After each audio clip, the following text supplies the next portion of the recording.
पुरुष संयोग क्यों हुआ, कैसे हुआ, उसका कोई जवाब हमारे सामने नहीं दे पाता। न्याय में ईश्वर की इच्छा कह दिया जाता है। बहुत सी बातें हैं वो हमें पता नहीं संतुष्ट नहीं कर पाती, जितना काश्मीर शैव दर्शन की बातें संतुष्ट कर पाती हैं।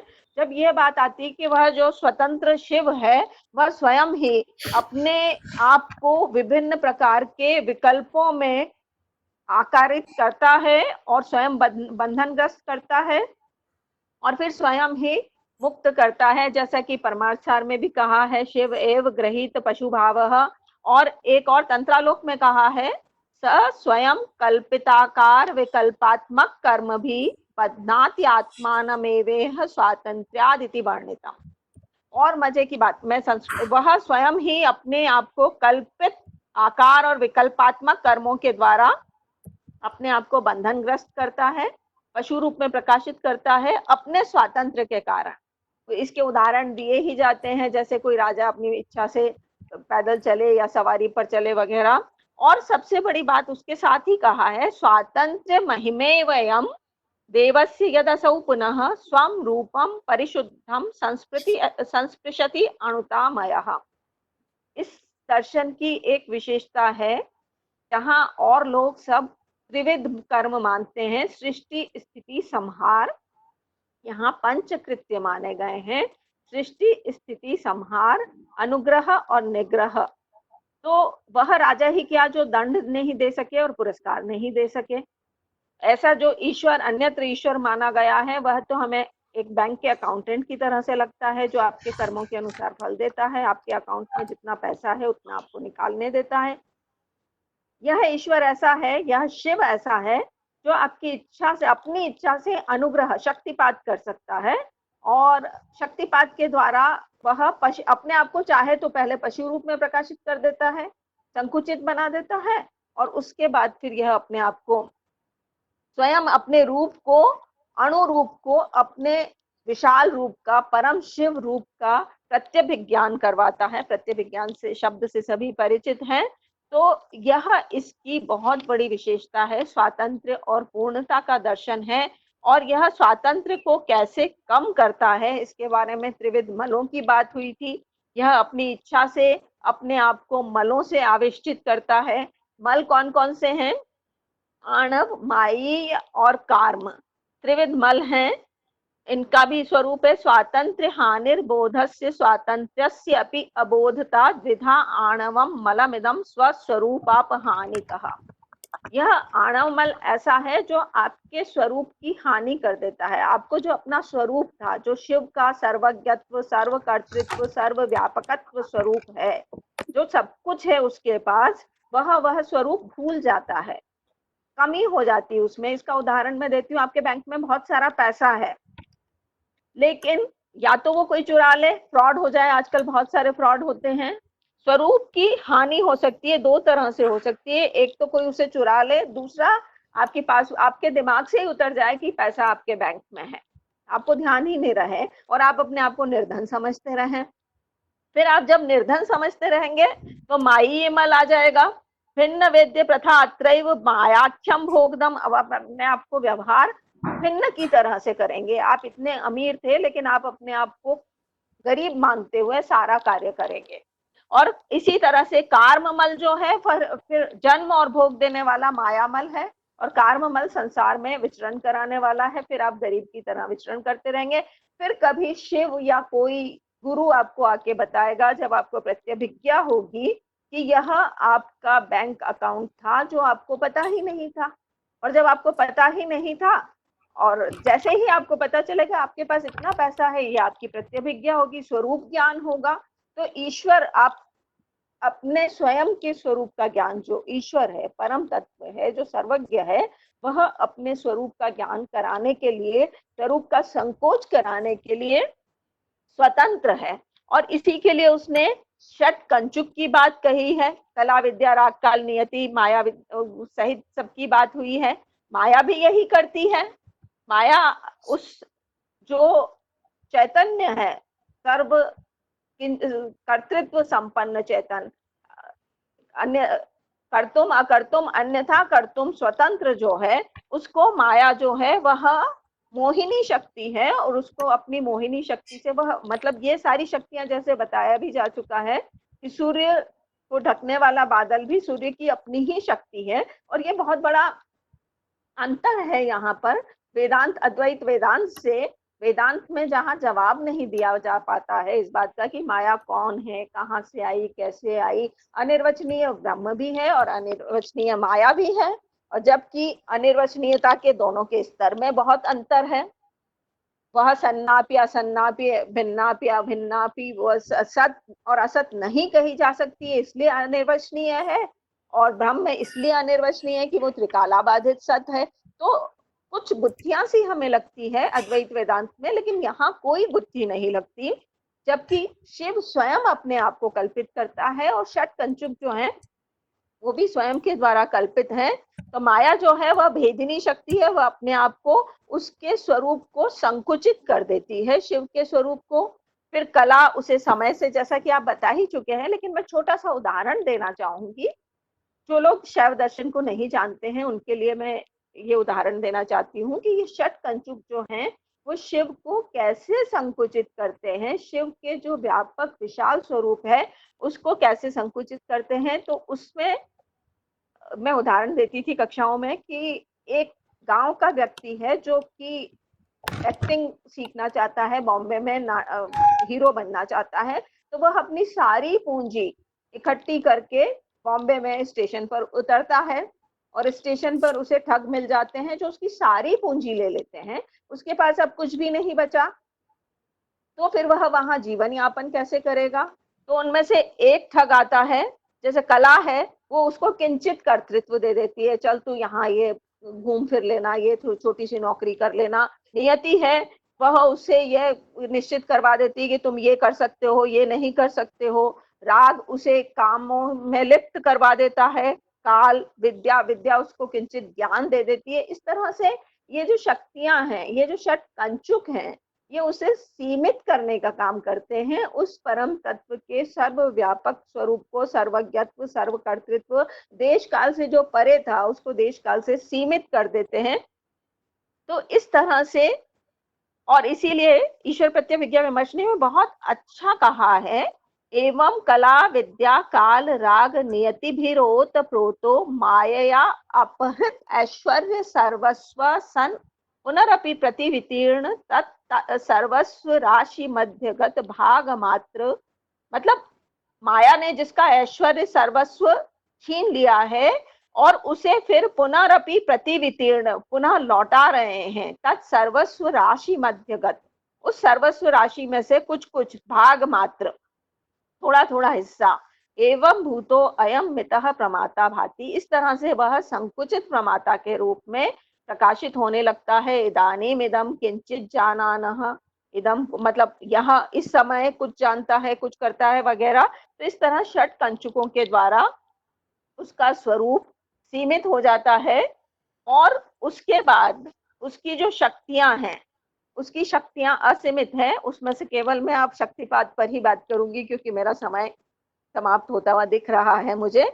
तो वह जो अनुग्रह शक्ति के द्वारा है, वह अपने आप को ही जानता है, अपने आप को प्रकाशित करने लगता है, और उसका भी बहुत सुंदर है, जब वह स्वांग रूपेशु भावेशु प्रमाता कथ्यते पति ही, जब संसार के सारे पदार्थों को अपने अंगों के रूप में, अपने हाथ पैरों के रूप में, जैसे हमारा शरीर है उसमें हम भेद नहीं देखते, अब हाथ पैर है, मुंह है, ये सब हमारे अपने हैं। उसी तरह से अगर हम सारे संसार को देख पाए, और ये आज के 21वीं सदी के लिए भी काम में आने लायक बात है कि हम समझा सकें कि चिति जो है, चैतन्य जो है, वह कॉस्मिक चिति के रूप में हम समझ पाए, तो तब वह पति स्वामी कहलाता है, पशुपति कहलाता है। और जब हम माया तो भेदिशु क्लेश कर्मादि कलुषः पशु, जब माया के कारण हम दूसरे सारे पदार्थों को भिन्न रूप में समझने लगे तो यह पशु हो जाता है। इस तरह से, और जो जीवन मुक्त है व्यक्ति, जो सब समझ जाता है अपने आप को कि सर्वो ममायम विभव इत्येवं परिजानतः विश्वात्मनो विकल्पानां प्रसरयति महेशता, यह संपूर्ण संसार जो है यह मेरा वैभव है, मैं इनसे भिन्न नहीं हूँ, ये सारे पदार्थ मुझसे भिन्न नहीं है। इस प्रकार का ज्ञान जो व्यक्ति प्राप्त कर लेगा, वह सारे पदार्थों के बीच में रहता हुआ भी उनका स्वामी, उसका स्वातंत्र रहेगा। और ये जो कोरोना टाइम की बात आपने कही, अगर हम इन दो चीजों को समझ लेते हैं कि पदार्थ मुझसे भिन्न नहीं है या मैं स्वतंत्र हूँ, मैं जो कुछ भी करना चाहूँ, जो न करना चाहूँ, मेरे इस स्वातंत्र को कोई खंडित नहीं कर सकता सिवाय मेरे। तो डिप्रेशन वगैरह की जो फीलिंग, अकेलेपन की जो फीलिंग, परेशानियों की जो फीलिंग है, वह सब कम हो जाएगी। व्यक्ति अपने आप को सीमित साधनों में, जितने साधन हैं उसमें अपने लिए रास्ते निकालने लगेगा और अपने स्वातंत्र के कारण उसमें आत्मविश्वास होगा। वह ये नहीं सोचेगा कि मैं परिस्थितियों का दास बन गया हूँ, बल्कि परिस्थितियों को अपना दास बना सकेगा या कम से कम परिस्थितियों के साथ एडजस्ट हो सकेगा। तो यह एक बहुत बड़ा उपयोगिता काश्मीर शैव दर्शन की यहाँ मानी जा सकती है कि वो स्वातंत्र पे सबसे अधिक बल देता है। और अगर हमें अपने स्वातंत्र का प्रत्यभिज्ञान हो जाए, अपनी चित्ती शक्ति का प्रत्यभिज्ञान हो जाए, तो हम अपने आप को किसी भी परेशानी में, किसी भी मुसीबत में से अच्छे सुरक्षित निकाल के ले जा सकते हैं। आवश्यकता यही है कि हम सारे संसार से अपने एकात्म का ज्ञान कर सकें और अपनी शक्तियों का प्रत्यभिज्ञान कर सकें। यही मुझे कहना है। बहुत बहुत धन्यवाद। धन्यवाद बिल्कुल मैम। समय से समाप्त कर दिया है मैंने। हाँ, दोनों बातों के लिए धन्यवाद है।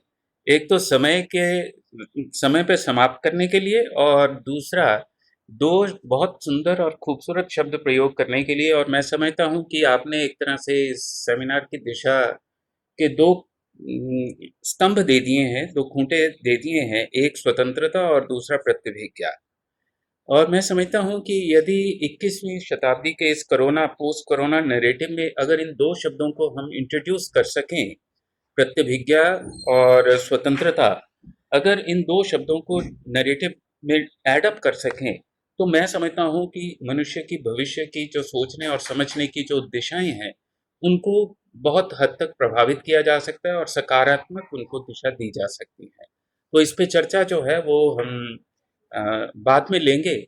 तो अभी मैं आमंत्रित कर रहा हूँ आप लोगों से बातचीत करने के लिए प्रोफेसर राजेंद्र प्रसाद शर्मा जी, जो हेड रहे हैं department of philosophy Jaipur university, university of Rajasthan Jaipur में। तो उनसे मैं निवेदन करता हूँ कि वो भी अपना वक्तव्य हमारे साथ साझा करें, और उसके बाद फिर प्रोफेसर सुरेंद्र मोहन मिश्र जी, और फिर उसके बाद ओपन हाउस डिस्कशन रहेगी। सर, डॉक्टर राजेंद्र जी, आप मेरी बात सुन पा रहे हैं? हाँ हाँ, सुन रहा हूँ। हाँ सर, स्वागत है सर आपका। मेरी आवाज आ रही है? हाँ जी, हाँ जी सर, लाउड एंड क्लियर। आ ब्रह्मांड पिपीलिकांत तनुभेद सुदृंभमाना स्फुटम जाग्र स्वप्न सुसुप्ति भाषकतया सर्वत्र या दिव्यति सा देवी जगदम्बिका भगवती श्रीराजराजेश्वरी श्रीविद्या करुणानिधि शुभकरी भूया सदा श्रेयसे। आज के इस संगोष्ठी में शैव दर्शन के बारे में और कुछ चल रहे हुए जो व्याख्यान है सर के, उनमें हमने काफी शैव दर्शन के बारे में ज्ञान प्राप्त किया। शैव दर्शन की जो भूमिका है, कश्मीर शैव दर्शन की जो भूमिका है, वो एक तरह से इसका जो वैशिष्ट है वो उनका दर्शन ही है। उनका जो दर्शन है वो एक तरह से परिष्कृत दर्शन है। अद्वैत वेदांत को वो परिष्कृत करता है और जीवन की समस्याओं को दूर करता है। दूसरे जो दर्शन है वो भी अपनी दृष्टि से करते हैं। जैसे हम शंकर के अद्वैत को लेते हैं, तो शंकर का जो अद्वैत है वो ब्रह्माद्वैत है, और वो ब्रह्म की ओर ले जाता है, और वो ले जाने के लिए उसे वो संसार को छोड़ने की बात करता है।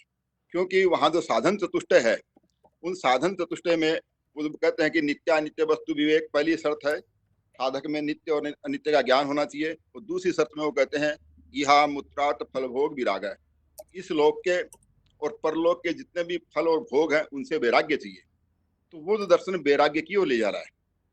शंकर का जो दर्शन है जिसे हम अद्वैत वेदांत कहते हैं, वो वैराग्य से ही चलता है, और उसमें वैराग्य से हम आगे सम दम उपरति तितिक्षा समाधान और श्रद्धा के द्वारा हम वैराग्य के रास्ते पर जाते हैं। अंत में संसार से ही में मोक्ष चाहिए, संसारिक संबंधों से मुक्ति चाहिए, तो मुक्ति की हो जाते हैं। यह जो दर्शन है एक तरह से ये निवृत्ति परक दर्शन हो गया, और संसार में ये संसार से दूर होने की राय देता है। ये बात कश्मीर शैव दर्शन में नहीं आती है। कश्मीर शैव दर्शन जो है वो मानते हैं कि नहीं, हम ऐसा नहीं मान सकते कि हम संसार को छोड़ ही दें और संसार से विरक्त हो जाएं और एक तरह से ज्ञान मार्ग में चले जाएं। ऐसा शुद्ध ज्ञान हमें नहीं चाहिए। इनका जो ज्ञान मार्ग है और शंकर का जो ज्ञान मार्ग है उसमें एक भेद दिखाई देता है। गीता में भगवान कहते हैं कि दही शत्रो महाबाहो काम रूपम दुरासदम, कि हे अर्जुन, काम को खत्म करो। काम को हमें खत्म करना है। काम ही हमें हमारी सभी समस्याओं का झंझट काम है। दूसरा जो झंझट है वो है क्रोध और लोभ। काम, क्रोध तथा लोभ, ये तीनों नरक के द्वारा, इनसे व्यक्ति को दूर होना चाहिए। ये शंकराचार्य भी कह रहे हैं। और तीन जो रास्ते हैं, दो रास्ते पर चल करके हम संसार को पार कर सकते हैं, वो यज्ञ, तप और दान। यज्ञ, तप और दान, जो तीन कर्म है, ये मनुष्य को कल्याणकारी हैं। और ये मनुष्य को, चाहे वो सन्यासी क्यों न हो, तो भी उसे यज्ञ, तप और दान करने ही चाहिए। तो यज्ञ, तप, दान करने हैं और ये तीन छोड़ने, काम, क्रोध, लोभ। अब काम को हम छोड़ सकते हैं क्या? प्रश्न ये कि काम को हम निष्काम हो पाते हैं क्या? तो बड़े एक शाक्त दर्शन के दार्शनिक हुए पंचानन भट्टाचार्य जी, जिन्होंने शक्ति भाष्य लिखा, वो लिखते हैं कि देखिए, हम कितने भी बड़े शैव बन जाएं, हम शैव बनने की कोशिश करें, पर हमारे दिल में क्या शिव बैठा है? हमारे दिल में तो काम बैठा है। वो कहते हैं, भवदुपगम शून्य मनमनो दुर्ग मध्य निमसति भयहीन काम वेरिन रिपुस्ते सयदित विजय तूर्णमागच्छ शंभो नृपतिरधिगम गम्यम न किम कांतार मेति। हे भगवान शिव, हमारे जो मन है, ये मन पर हमारा बस नहीं है और उस मन के अंदर कामदेव विराजमान है। कामदेव आपका शत्रु है और आप शत्रु को हम लेके बैठे हैं, हम शिव का ध्यान कैसे कर सकते हैं? पर हम इसलिए खुश हैं कि आप आकर के अपने ध्वनि ही ना थे। हेलो, हाँ जी प्लीज। आप आकर के हमारे इस शत्रु को मारिए। और शत्रु को मारने अगर शिकार करने भी आते हैं, आप व्याध रूप भी आपका माना गया भगवान शिव का कि महिमन स्तोत्र में, तो आप व्याध रूप में आकर के इसे आप मारिए, तो हमारे दिल में आपका प्रवेश हो जाएगा। हमारा दिल कैसा है? हमारा हृदय तो एकदम से काम से भरा पड़ा है। काम से हम निकल नहीं पाते। जितने भी साधक हैं, शैव साधक हो, सिख, वो सब काम की उपासना ही करते हैं। ये कश्मीर शैव दर्शन में जो काम है, या कामेश्वरी का जो पूजन है, वो अनिवार्य माना गया कि हम काम को त्याग करके नहीं निकल सकते, काम को हम छोड़ नहीं सकते। और शिव जो है वो कामारी है, शिव काम को नष्ट करने वाला है। तो उस शिव को हम इसलिए बुलाते हैं कि वो शिव आए और यहाँ हमारे काम को नष्ट करे। हमारा काम जो है वो नष्ट नहीं हो पाता और हम काम के द्वारा कैसे विजय करें, इसलिए उन्होंने कहा कि शैव दर्शन या शाक्त दर्शन जो है मूलतः कहते हैं कि काम को, हम उस काम को भगवान के प्रति अर्पित कर दें, हमारी भावनाओं को शुद्ध करें और भावनाओं को शुद्ध करके हम उसे शिव के साथ जोड़ दें और हम शिव की कामना करें। हर चीज में हम शिव देखें, संसार में शिव देखें, तो फिर संसार को छोड़ने की जरूरत नहीं है। हमारा हर कर्म, हमारी हर ज्ञान और हमारा भावना शिवमय हो जाएंगी, तो हम अपने आप ही काम से दूर हो जाएंगे। वो काम वरेण्य है, वो उस काम के लिए मना नहीं किया। वो कहते हैं कि यज्ञ, तप, दान की जब अनिवार्यता है, तो हम यज्ञ के रूप में या तप के रूप में या दान के रूप में इस संसार को समझें। और इस संसार को इस तरह से समझने पर, यज्ञ, तप और दान के रूप में समझने से, हम काम को साथ रख सकते हैं। और उस काम का जो त्याज्य पक्ष है वो अपने आप ही त्यक्त हो जाता है। और इसलिए जितने भी शैव साधक हुए, शाक्त साधक हुए, वो सब काम के द्वारा ही उपासना करते हैं। उनके अंदर वो कामेश्वरी बोलते हैं और कामेश्वरी से वो शक्ति को शुरू करते हैं कि हमारी जो ज्ञान शक्ति, क्रिया शक्ति और इच्छा शक्ति जो है, इच्छा शक्ति जो वही प्रधान है, वही कामना है। कामना नहीं होती तो सृष्टि कैसे संभव हो सकती? संसार की सृष्टि कामना से ही संभव हुई है और पूरा संसार जो है वो काममय है और काम के बिना कुछ भी नहीं हो सकता। इसलिए वो काम को प्रधानता देते हैं कि काम तो होना चाहिए, पर वो काम कैसा होना चाहिए? वो शिव की ओर ले जाने वाला होना चाहिए, संसार की ओर ले जाने वाला नहीं होना चाहिए। संसार के जितने भी हम कर्म करें, उन सब कर्मों को हम शिव के प्रति मोड़ दें, शिव की ओर ले जाएं, तो हमारी क्या अपने आप ही इस जीवन में मुक्ति हो जाती है। हमें और कहीं जाने की जरूरत नहीं है। ये जो सरल रास्ता है, ये रास्ता भोग के द्वारा मोक्ष की ओर जाता है। इस रास्ते की जो विशेषता है वो ये है कि हम भोग के द्वारा कैसे हम शिव को प्राप्त करें, हमारा जो जीवन है वो शिवमय हो जाए। भास्कर राय जो एक बड़े श्री विद्या के साधक हुए, उन्होंने बहुत से श्री विद्या के ग्रंथ लिखे।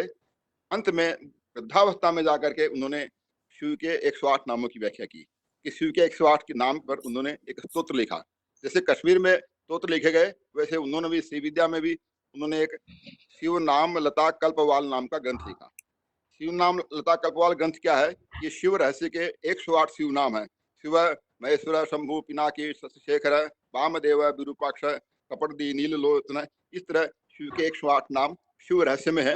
उन 108 नाम पर उसने 108 श्लोक लिखे, और 108 जब श्लोक लिखे उन्होंने, हर नाम पर एक श्लोक लिखा 108 नाम पर। और भास्कर राय कहते हैं कि ये जो 108 नाम है शिव के, इनसे रावण पूजा किया करता था। ये हमारी इतनी शिव की परंपरा है, इतनी गहन है। वेदों में और देवता सिद्ध हो या नहीं, शिव का सिद्ध होना निर्विवाद है। शिव के बारे में इतनी स्तुति वेदों में की गई है, आगम में और निगम में। तो ये शिव के 108 नाम पर उन्होंने 108 तरह के छंद लिखे हैं। ये एक अलग तरह का स्तोत्र लिखा उन्होंने कि हर नाम का छंद अलग है। जितने शिव के 108 नाम है, उनके 108 नाम पर उन्होंने अलग अलग छंद लिखे।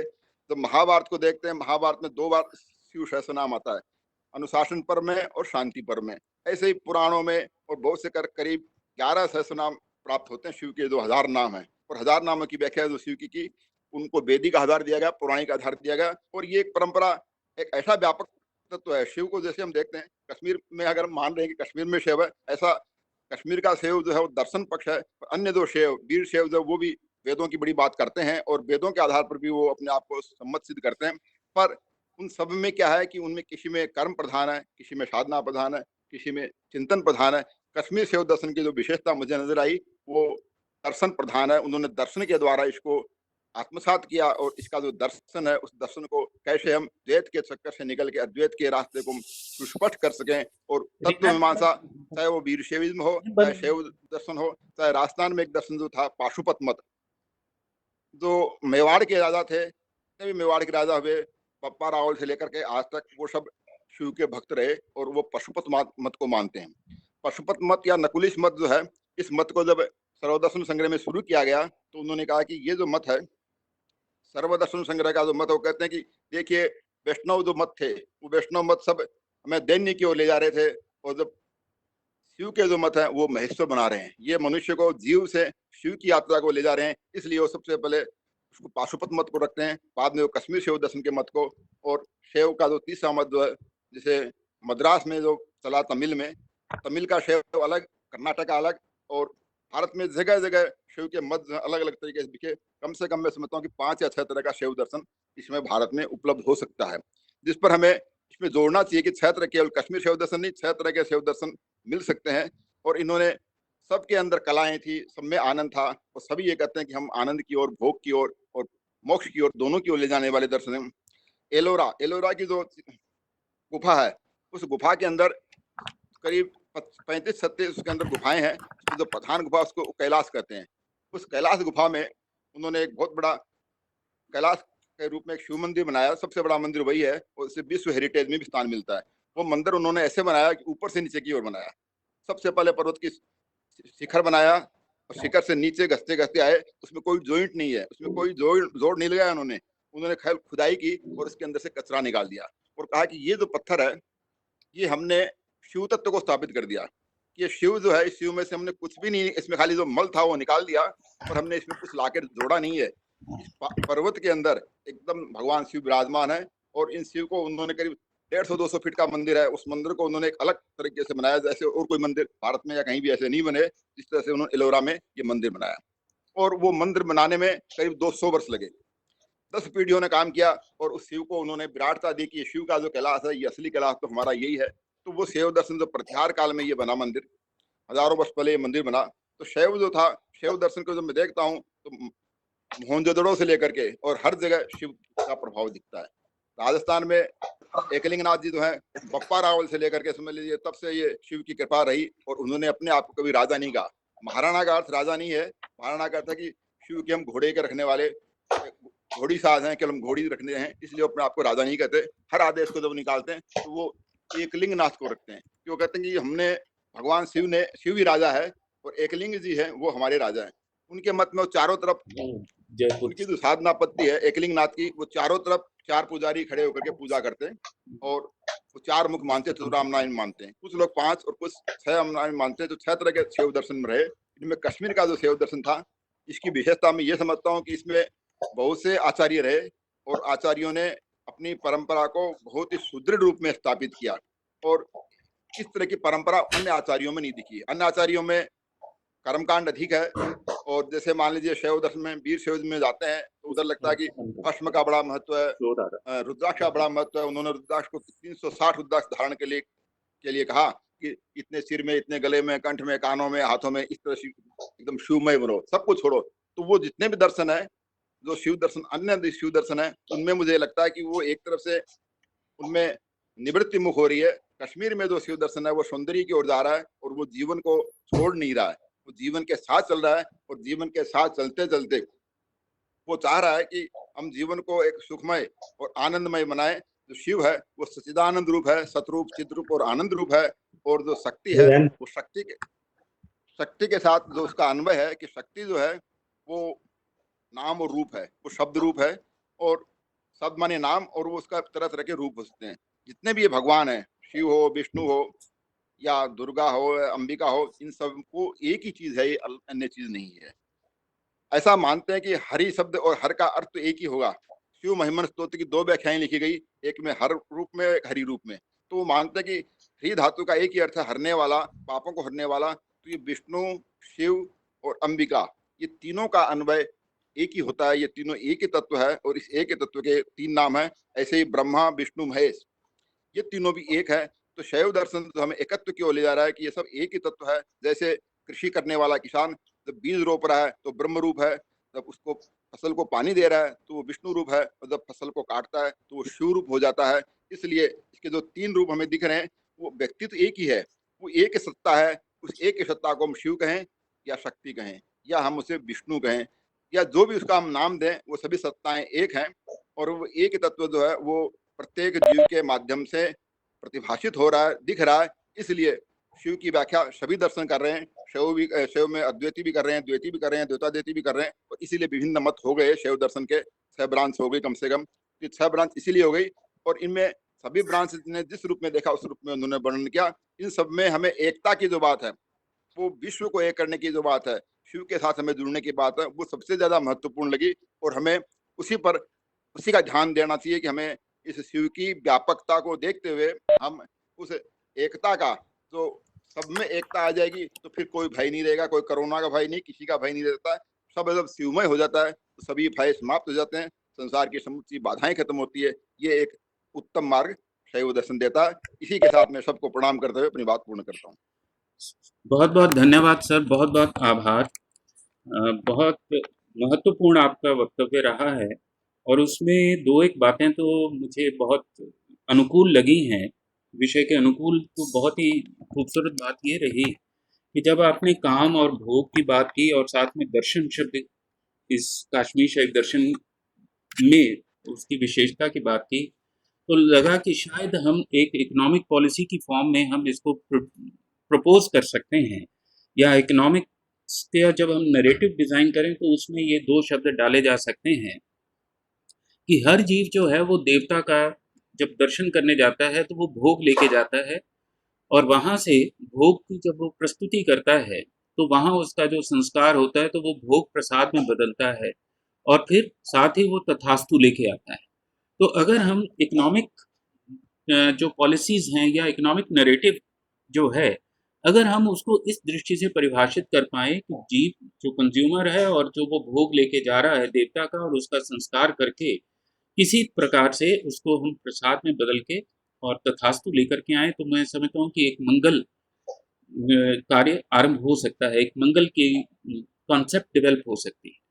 तो इस तरह से शायद एक संभावना है, मैं संभावना की बात कर रहा हूँ, लेकिन ये आपकी शब्दावली बड़ी महत्वपूर्ण मेरे लिए रही है। तो इसके ऊपर हम चर्चा के दौरान कुछ न कुछ बातचीत रखेंगे, और देखते हैं कि इकोनॉमिक नरेटिव अगर कश्मीर शैव दर्शन के आधार पर विकसित करना हो तो how we can do that.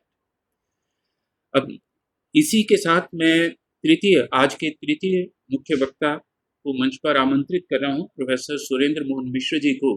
Kurukshetra में परिचय उनका दे ही चुका हूँ, कुरुक्षेत्र यूनिवर्सिटी से हैं, संस्कृत विभाग से। और जैसा कि मैंने उनकी विद्वत्ता के बारे में आप सभी से परिचय कराया ही था, तो उनसे मैं आग्रह करूंगा कि वो अपना वक्तव्य हमारे साथ साझा करें, और उसके बाद जो है ओपन हाउस डिस्कशन रहेगा। आप सभी अपने अपने प्रश्न, अपनी जिज्ञासाएं या अपनी टिप्पणियां या जैसा भी आप विचार करते हैं वो सब आप शेयर कर सकते हैं। डॉक्टर सुरेंद्र मोहन मिश्र जी, सर सुन पा रहे हैं? हाँ हाँ, यस। हाँ जी, थैंक यू हाँ, सर, वेलकम यस्मिन् सर। सन्मुखत हाँ, धन्यवाद। यस्मिन् सन्मुखतां प्रयाति सुचिरं कोऽप्यन्य उज्जृम्भते नेदीयान् महिमा मनस्यभिनवः पुंसः प्रकाशात्मनः सर थोड़ा सा तृप्तिं और यत आपको लाउड होना पड़ेगा, थोड़ा लाउड। अच्छा, हाँ जी, माइक के थोड़ा ओके। सा पास रहें और थोड़ा लाउड।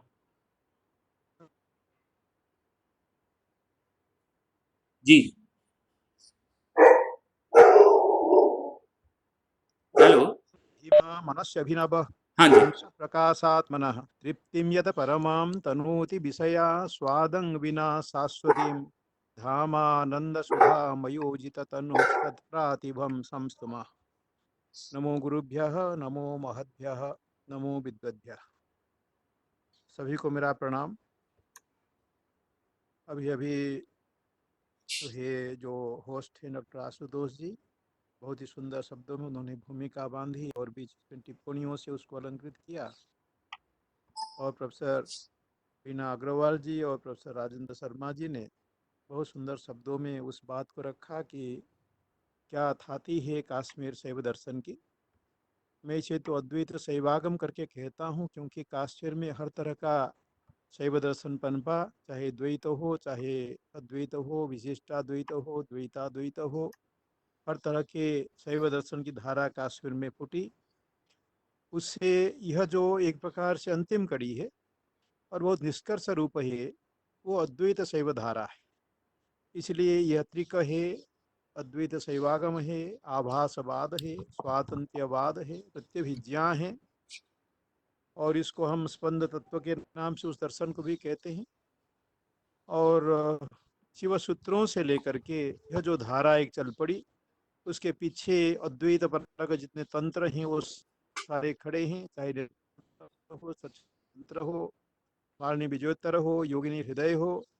ये बहुत व्यापक था। जहाँ योगिनी हृदय की हम बात करते हैं वहाँ पर श्री विद्या भी आ जाती है। पंचस्तभी जो घर घर में प्रचारित थी उसकी बात करते हैं तो श्री विद्या भी आ जाती है। और त्रिका जो है कितना छुट गया कोल से। और ये सब बातें जो दक्षिण के जो जिसकी बात शर्मा जी कर रहे थे कि जो सिद्धांत शैव हैं और जो वीर शैव हैं और यह जो शैव हैं, इनमें 36 तत्वों का कैसे लेन देन है। वो 36 तत्व कैसे पाशुपतों में, नकुली सा पाशुपतों में नहीं था, जिसका बड़ौदा के पास में बहुत बड़ा केंद्र है, मूल केंद्र वहीं रहा।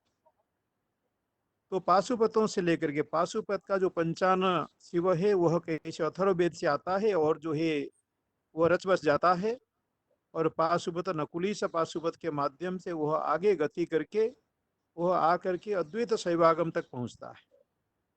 तो यह जो बहुत लंबी यात्रा है, महेंद्र हड़प्पा आदि का भी उन्होंने बताया, यह एक बहुत अद्भुत समन्वयात्मक दर्शन है, लॉजिकली और फिलोसॉफिकली।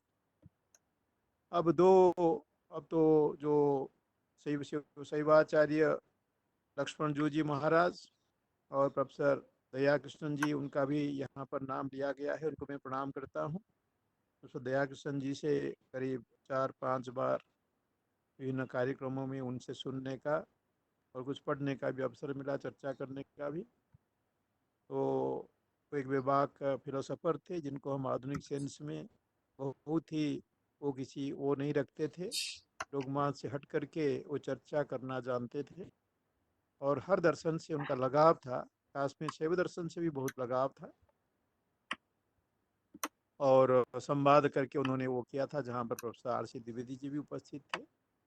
और अभी जब ही मैं थोड़े से उसको रखता हूँ कि जैसे कि कहाँ पर जो है where Kashmir Shaivism stands out, उसके जो आउटस्टैंडिंग एक शेप है, एक उसका जो कंसेप्चुअलाइजेशन है, विजुअलाइजेशन है, वो दुनिया के परिप्रेक्ष्य में हम देखें, यह रियलिज्म और आइडियलिज्म, इनकी एक सिनर्जी प्रस्तुत करना है, इनका एक कल्बिनेशन है, इसका कॉन्फ्रेंस है कि ये जो आइडियलिस्ट थे, जो रियलिस्ट थे, हालांकि विदेश के जो आइडियलिस्ट और रियलिस्ट थे वो तो चेयर फिलोसोफर्स थे मोस्टली। हमारे यहाँ जो आइडियलिस्ट होते थे, जो रियलिस्ट होते थे, न्याय वैशेषिक रियलिस्ट ऐसे हैं, जिसके जयपुर के ही प्रोफेसर विश्वम्बर नाथ पाही बहुत बड़े आचार्य रहे हैं, अब तो चले गए हैं, उनको भी प्रणाम मैं करता हूँ। अब यह जो रियलिज्म है और जो आइडियलिज्म है, रियलिज्म एसेंशियली द्वैतवाद है और आइडियलिज्म जो है अद्वैतवाद है, जैसे इमानुएल कैंट। अब इन दोनों का लॉजिकल फिलोसफिकल लॉजिको फिलोसफिकली अगर नीचे से हम देखेंगे तो जो है अद्वैत शैवागम काश्मीर का वो उन दोनों को मिला देता है। और जहां हम देखते हैं कि ये तो जैसे ऊपर से वो आ रहा है, वो अवतरित होकर आ रहा है, ये कि डिवाइन ओरिजिनेशन के साथ में ये नॉलेज स्रोत आ रहा है। जो हमारे सारे दर्शन के स्रोत हैं उनका डिवाइन ओरिजिनेशन माना गया है, जो मुनियों के माध्यम से उनका जो है साक्षात्कार हुआ और जो है उन्होंने उसको सूत्रबद्ध किया। परंतु यहाँ पर जो मूलभूत सूत्र हैं, बाद में भी सूत्र रचे गए हैं, और वो जो मूलभूत सूत्र रहे हैं, शिव सूत्र जो है वो भी आगम के अंतिम आगम है। मेरे ख्याल में पूरे आगमिक शास्त्रों में उसके बाद का कोई आगम नहीं है। और 8वीं सदी उसके उद्भव का समय है, जो वसुगुप्त जी को प्रत्यक्ष हुआ। जैसे वैदिक ऋषियों को प्रत्यक्ष होता है, इसी प्रकार से उनको प्रत्यक्ष हुआ। अब फिर उन्होंने कैसे स्पंद कारिकाओं को रचा और अपने शिष्य भट्ट कल्लट को उनको दिया, और वहां से एक सतत धारा चल पड़ी, उत्पल होते हैं, सोमानंद होते हैं, बहुत परंपरा, और परंपरा के ऐसे कल्बिनेशन को प्राप्त करता है आचार्य अभिनव गुप्त पाद में, जो 96 साल आयु तक जीवित थे गोपी तीर्थ में, वहीं पर श्रीनगर में। और एक अद्भुत व्यक्तित्व है और अद्भुत समन्वय की भावना है और अद्भुत तर्कणा शक्ति है। उनके कारण से जो कभी आगम था, स्पंद था, तरह तरह की साधनाओं से परिव्याप्त था, काफी कौल मर्यादाओं से भी जुड़ा हुआ था, श्री विद्या मर्यादा से भी, वो आकर के एक शुद्ध दार्शनिक रूप को भी प्राप्त होता है एक पक्ष में। दूसरे पक्ष में एक गंभीर जो है जो साधना पक्ष है उसको भी प्राप्त करता है, जो हमें तंत्र सार, तंत्रालोक, अपराध ऋषिका और उसका विवरण, इन सब में हमें प्राप्त होता है। यानी अभिनव गुप्त जो है एक आचार्य जो कि लॉजिकली फिलोसॉफिकली बहुत ही सेटिस्फाइंग है, इसी करके कंसेप्चुअली यस दुनिया उनको मानती है, उनका लोहे को मानती है। और जिस पर लखनऊ में जो है कांति चंद्र भट्टाचार्य, कांति चंद्र पांडे जी, उनके शिष्य नवजीवन रस्तोगी जी, उन दोनों को भी नमस्कार करता हूँ। अब वहाँ पर अभिनव गुप्त के नाम से एक पीठ भी है, वहाँ पर भी काफी कार्य हुआ है। और 21वीं सदी के संदर्भ में मैं कुछ बातें वो साझा करता हूँ। मैं तो बहुत ज़्यादा देख नहीं पाया, कुछ बातें जो मन में आ रही हैं। देखिए कि बहुत सारी बातें जो 20वीं सदी में हो गई, 21वीं सदी में हम 20वें साल में अभी हैं, 2001 से लेके 2020 तक, 20 अभी चल रहा है, बीच में लगभग हो गया। अब इसमें देखिए कि मेरी दृष्टि में जो अंतिम इसके अंदर जो मैं कह रहा हूँ, जो संस्कृत स्कॉलरशिप इन अद्वैत शैवागम, काश्मीर शैवी, मैं कभी लक्ष्मण जू जी के आश्रम में था, वहाँ पर देवी नाम माला में देख रहा था जो साहेब कौल जी की है, और साहेब कौल जी की परंपरा की अभी भी हैं, उनकी जो है उनके लोग हैं। अब वो उस अद्भुत संस्कृत, यानी संस्कृत के माध्यम से शास्त्र परंपरा को कायम करना, to extend the frontier for शास्त्रिक tradition in the same language, यह जो है एक बलजीतनाथ पंडित जी, वो भी काफ़ी बार हमारे इधर भी आए, उनसे काफ़ी बार मुलाकात हुई। वो जब भी अपना वो डिक्शनरी बना रहे थे, प्रोजेक्ट जो है, जो बाद में संस्थान के द्वारा प्रकाशित हुआ, तो 2 भागों में, काश्मीर शैव दर्शन बृहद कोश, और वो बहुत सारे लोगों का वहाँ नाम उल्लेख करते हैं भूमिका में। अमृत वाग्भव जो काशी के थे बड़े विद्वान जो है, वो उनके गुरुजी थे, वो भी हमारे यहाँ आए थे। उनके नाम से एक संस्कृत विद्यालय भी यहाँ पर है कुरुक्षेत्र में। तो ये जो एक परंपरा है, उनके भी कुछ कार्य हैं संस्कृत में।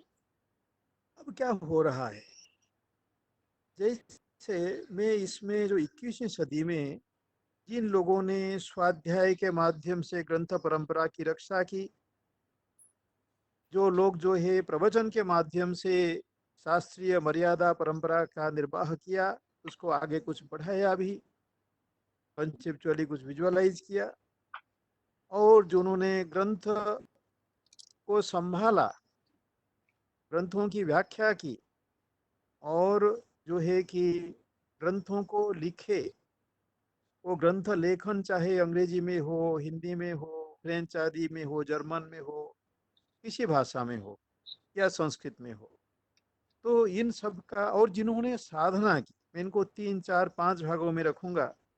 कुछ लोग जो मात्र साधना में हैं, कई बार वो अनपढ़ भी हो सकते हैं, जो मात्र साधना में है, जिनको शास्त्रीय वासना से कोई संबंध नहीं, दे आर नॉट इंटेलेक्चुअल्स, वो इंटेलेक्चुअलिटी को पसंद भी नहीं करते, वो अपना एकांत में रहते हैं, वो साधना करते हैं और कुछ उपकार भी करते हैं समाज का, लोगों का। और कुछ लोग होते हैं, आज भी ऐसे लोग हैं, कुछ एक लोगों को देखने का भी मौका मिलता है।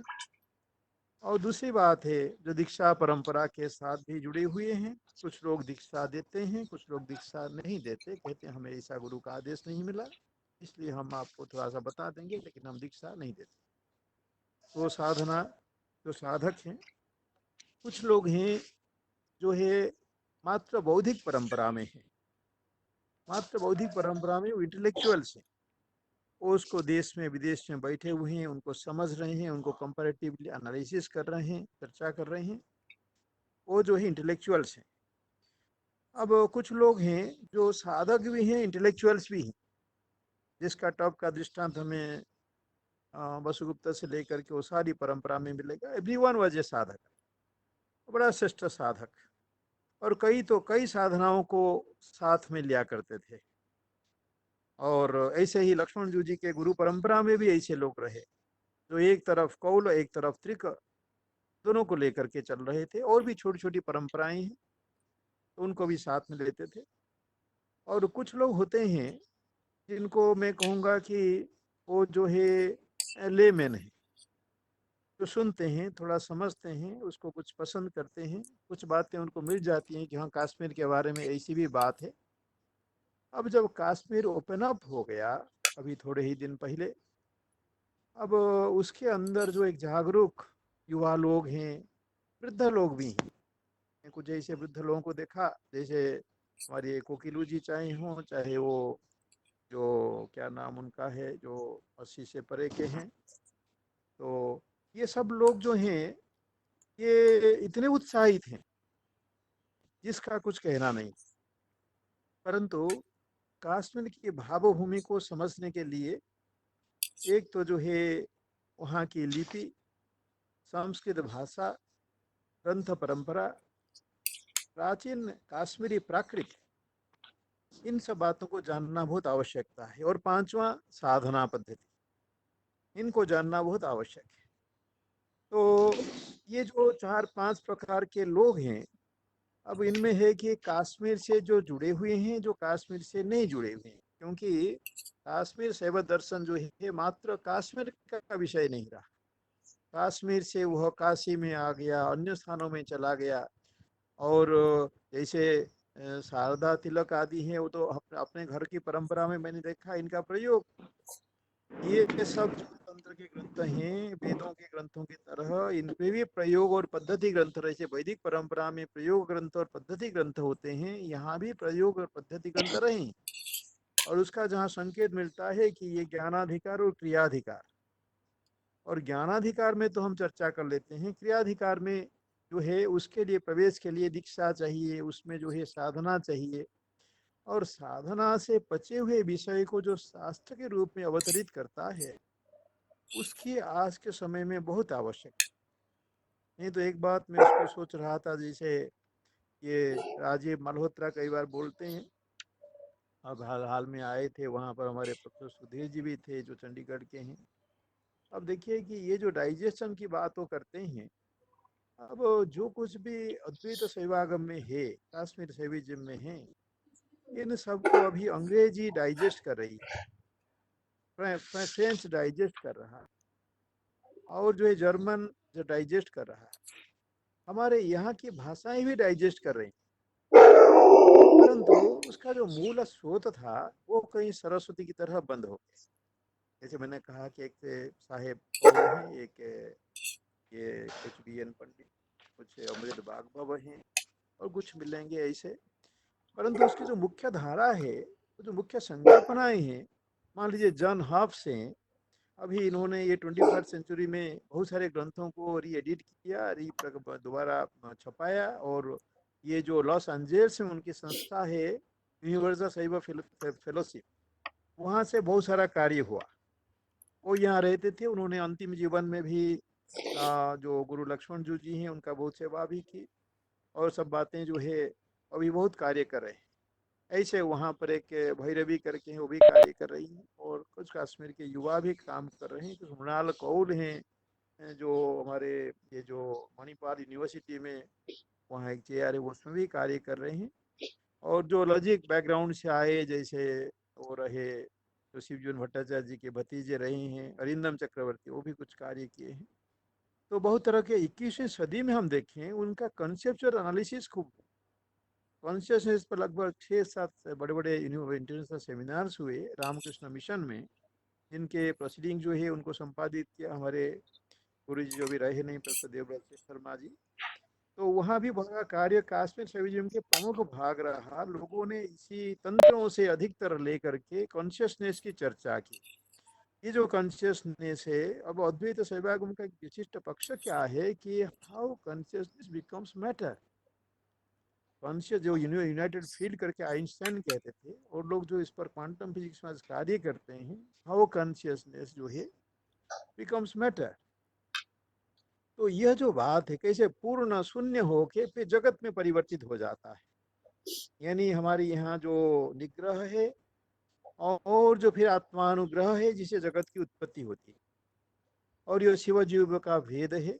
चाहे जो है समय कुछ हो जाएगा, मुझे अभी ऐसे उसमें देखिए कि ये गीता में जो आत्मोपम्य की बात है, अभी गीता टेक्स्ट को एक शैव टेक्स्ट करके माना गया। मैं भी उसी दृष्टि से उसको देखता हूँ, जब से उसको हमने यहाँ कोर्स में रखा धर्मतंत्रागम ग्रुप में हमारे पूरी गीता। तो उसको अगर हम देखें कि दो बातें उसमें से मैं कहूँगा कि यह जो आत्मोपम्य है उसको समझने के लिए ये जो शिवजीव अभेद सिद्धांत है उससे बढ़कर के कोई बात नहीं। आज कोई छात्र हमारा बहुत पुराना था, उसको तो नौकरी नहीं मिल पाई, वो थोड़ा कर्मकांड करता है, उत्तर प्रदेश के पिताजी से नंदा जी के सेक्रेटरी थे। उसने मेरे को चुप से लिखा मैसेंजर में कि गुरुजी ये कब सारा बंद हो पूरा होगा, हम तो खाली हो गए। मेरे को लगा कि शायद उसके पास में अभी कुछ कमी पड़ रही है। फिर मैंने उसको अभी तो लिखा नहीं, इसके बाद में मैं लिखूंगा कि भाई तुम अगर ऐसा कुछ है तुम मेरे पास आ जाओ, कुछ ले जाओ। तो ये जो बात है आत्मोपम्य जो है, क्योंकि वो मेरा छात्र है तो मैं ही तो हूँ, तो ये जो आत्मोपम्य है ये गीता के माध्यम जो बात आ रही है। अब गीता पर इतने सुंदर व्याख्या जो है शैवाचार्य ने लिखे, रामकंठ ने हो या जो है वो राम राजानक आनंद हो या अभिनव गुप्त की, तो दो व्याख्याएं थी, एक व्याख्या नहीं मिलती, एक व्याख्या मिलती है।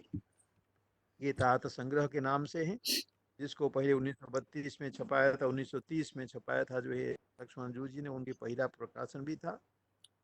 तो इसमें ये आत्मोपम्य के लिए यह दर्शन जो है अत्युत्तम है, क्योंकि उसको जो अद्वैत के अंदर जाएंगे तो उस ढंग से बात नहीं मिलेगी।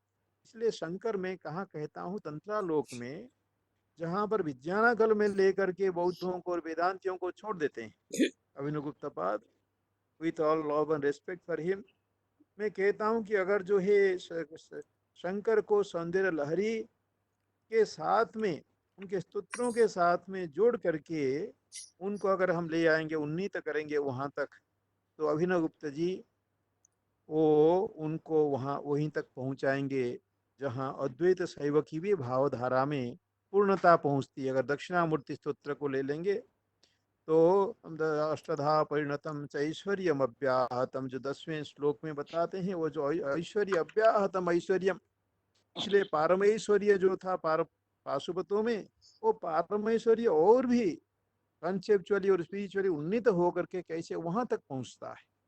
और एक जो पुनर्जन्म है, वो जो मुक्ति है, मुक्ति को भी बड़ा, जो एब्सोल्यूटिस्टिक काइंड ऑफ मुक्ति थी 6 दर्शनों में अद्वैत समेत, वो एब्सोल्यूटिस्टिक मुक्ति को एक प्रकार से तंत्र दर्शन की मुक्ति ने और अद्वैत सेवागम की मुक्ति ने खंडित कर दिया। सर मेरा थोड़ा सा निवेदन रहेगा क्योंकि समय हेलो। जा रहा है, काफी समय अच्छा, तो निकल। मैं अभी हाँ। 1 मिनट में समाप्त करता हूँ। हाँ जी सर, प्लीज। तो करके ये 21वीं सदी में जो चीजें हैं, मेरी मेरी जो मन कहता है कि कभी ऐसा हो कि इस ग्रंथ परंपरा को फिर से उसी लफ्ज में, उन्हीं बातों में फिर से बढ़ाने का आग्रह रहे, ताकि क्या होता है कि हम जब कंसेप्चुअली इसको ट्रांसलेट करते हैं, कुछ बातें छूट जाती हैं, कुछ बातें छूट जाती हैं। मैं देखता हूँ जब भी वो इंग्लिश में चर्चाएं होती हैं लक्ष्मण जू जी के साथ में, कई बार वो भारतीयों से चर्चा करते हैं, कभी विदेशियों से चर्चा करते हैं, उसके अंदर जो है इसका के जो मूल शास्त्र है उसकी मूलत्व की रक्षा हो, ताकि शास्त्र परंपरा आगे बनती रहे। क्योंकि हम ग्रीस की तरह नहीं है कि हमारे ग्रीक के भाषा भी खत्म हो गई, हमारी संस्कृति भी खत्म हो गई, वहाँ से कुछ बातें पकड़ करके यहाँ ले आए जो इनके उपकार में थे, उन्हीं की सिर्फ जो है बातें होती हैं। ऐसी बातें न हो। अब जो कश्मीर खुल गया है उस पर चर्चा हो, 21वीं सदी में इस प्रकार की कुछ बातें हों, इसके लिए जो है हमें एक आयाम को करने की फिर से आवश्यकता है, ताकि 21वीं सदी जब 20 साल गए हैं, 80 साल पड़े हुए हैं, इनमें कुछ ऐसी बातें बने और दुनिया में जो फैल रहा है शैव दर्शन, और जो मुक्तानंद मुक्त बोध इंडोलॉजिकल रिसर्च इंस्टीट्यूट के तरफ से, मुक्तानंद आश्रम के तरफ से, जो गोपीनाथ कविराज जी महाउपाध्याय उनके जो शिष्य उनके तरफ से, और जो यहाँ पर जो जो श्रीनगर में जो केंद्र है उसका, जो जम्मू में, दिल्ली में, सब में केंद्र हैं, देशों में है, इन सब के माध्यम से कुछ श्री विद्या के केंद्र दक्षिण भारत में है, इन सबको मिलित रूप से जो है कुछ ऐसा कार्यक्रम हो कि यह अद्वैत सेवागम जो एक प्रकार से श्रेष्ठ है संसार में, फिलोसॉफिकली भी और साधना के तरफ से भी, कि डोगमास बहुत कम है, इनकी फिर से बात है। इन्हीं शब्दों के साथ में सबको मैं पुनः प्रणाम करता हूँ। प्रणाम। धन्यवाद सर, बहुत आभार आपका। और बड़ी महत्वपूर्ण बात आपने हमारे समक्ष रखी है कि इतने सारे साधक और इंटेलेक्चुअल लोग और इंटेलिजेंट लोग जुड़े हुए हैं, लेकिन अलग अलग जगह काम कर रहे हैं। प्रयास मुझे लगता है कि हमें करना चाहिए, कम से कम इधर उत्तर भारत के लोगों को मिलकर के इन सभी लोगों को कभी एक प्लेटफॉर्म पे लाएं, और जो हमारे पेंडिंग इश्यूज हैं कश्मीर शैव दर्शन को लेकर के, और उसका नैरेटिव क्या डिज़ाइन होना चाहिए फ्यूचर में, उसके ऊपर ज़रूर चर्चा होनी चाहिए। और मैं समझता हूँ कि इसके बाद हम ऐसा एक प्रयास करके देखेंगे आपके सहयोग से कि कितने लोगों को हम ऐसे जोड़ सकते हैं और एक नए नैरेटिव की हम तैयारी कर सकते हैं। और कई आपने हमें पक्ष इसके बताए हैं कश्मीर शैव दर्शन के, और कहाँ-कहाँ तक वो व्यापक है। तो ये सारी चीज़ें हमें कंसोलिडेट करनी चाहिए, और कंसोलिडेट करके हमें प्रपोज करना चाहिए कि हम कि समाज की दिशा, उसकी पॉलिसीज, उसके डिज़ाइंस क्या हों। तो मैं समझता हूँ इस पे अभी हम लोग बातचीत आरंभ कर सकते हैं, लेकिन उससे पूर्व अगर professor Rajneesh Mishra ji JNU university से अगर जुड़े हुए हैं, जेएनयू से हमारे साथ अगर वो हैं, तो मैं उनसे निवेदन करूंगा कि वो अगर हमारे साथ बात आरंभ कर सके। प्रोफेसर रजनीश जी। नहीं, मेरी उन तक शायद नहीं बात पहुंच रही होगी। तो अभी ये लगभग अगले 15-20 मिनट के लिए हमारे पास ये प्लेटफॉर्म ओपन है, और हमारे साथ कई सारे लोग जुड़े हुए हैं। वो अपना पक्ष, अपनी आलोचना, अपना दृष्टिकोण, अपने जो अनुभव हैं, वो हमारे साथ संक्षेप में और सटीक रूप में हमारे साथ साझा कर सकते हैं, और उसके बाद फिर कंक्लूडिंग रिमार्क्स की ओर हम लोग अग्रसर होंगे, ताकि हम अगली संभावनाओं को खोज सकें। तो यदि किसी का कोई प्रश्न है, कोई टिप्पणी है, कोई बात कुछ भी रखना चाहते हैं, प्लीज फील फ्री टू हाँ जी सर। Share it. हाँ जी, मैडम राजेंद्रा, हाँ जी और सर, प्लीज नमस्कार। अपना परिचय देकर हाँ के जी जी। ही अपनी बात रखें आप। अच्छा अच्छा सर। सर मैं डॉक्टर राजेंद्रा हूँ जी, फिलहाल DMN कॉलेज में हूँ। लेकिन मैंने जो अपना काम किया है वो शेफ दर्शन से आरंभ किए था, MPhil। और PhD मेरी सौंदर्य की शाक्त फिलोसफी के ऊपर है। और डॉक्टर रमाकांत अंगिरस जी मेरे इवेल्युएटर रहे इस डेजर्टेशन के भी और थीसिस के भी। और सर मैं लक्ष्मण जू जी से 84 में मिली थी, वो हमारे यहाँ कुरुक्षेत्र में आए थे। और मैं ये बताना चाहती थी सर कि कश्मीर शैव दर्शन का वहाँ पे पहला सेमिनार मेरे सामने 84 में हुआ था। 1984 में कश्मीर शैव दर्शन के ऊपर that's doctor DB Sen Sharma ने जिनका जिक्र इन्होंने किया था, अभी मिश्रा जी हाँ जी, ने। हाँ जी, हाँ जी। डॉक्टर DB सेन शर्मा ने उसको ऑर्गेनाइज किया था। ओके। तो उस समय हमें इतना ज्ञान नहीं था और नया बिल्कुल विषय था उस समय शैव दर्शन। अब तो मतलब बहुत अच्छा लगा मुझे कि आपने ये सब इतना बड़ा स्टेप उठाया सर कश्मीर शैव दर्शन को लेके। मेरी एक मान्यता है सर, हो सकता है गलत भी हो, क्योंकि अब इतना हम उस अध्ययन से छूट गए। उस समय तो पढ़े काफी, लेकिन उसके बाद कहीं और तरह से डाइवर्जन हो गया। तो सर मुझे ऐसा लगता है कि अद्वैत वेदांत में और शैव दर्शन में मुझे कोई भिन्नता कभी भी नहीं लगी। शायद तो मैं शंकराचार्य को काफी अच्छे से समा गई अपने मन में, तो मुझे कभी अंतर नहीं लगा सर। पता नहीं है अंतर कैसा है, मुझे अभी तक समझ नहीं आया सर, क्योंकि वो मुझे एक ही लगता है सर दोनों। इस इशू को मुझे लगता है प्रेसिडेंशियल कमेंट में एडअप कर लिया हाँ जाएगा। जी हाँ जी। हाँ जी, हाँ। ठीक ठीक। किसी और का ठीक कोई है सर। प्रश्न या कोई टिप्पणी या कोई जिज्ञासा है या कोई सुझाव है, इसमें आप शेयर कर सकते हैं। इस वक्त हमारे पास समय है अभी अगले 5-7 मिनट, तो आप लोग अपनी बात रख सकते हैं, क्योंकि ये विषय इस वक्त बहुत महत्वपूर्ण है।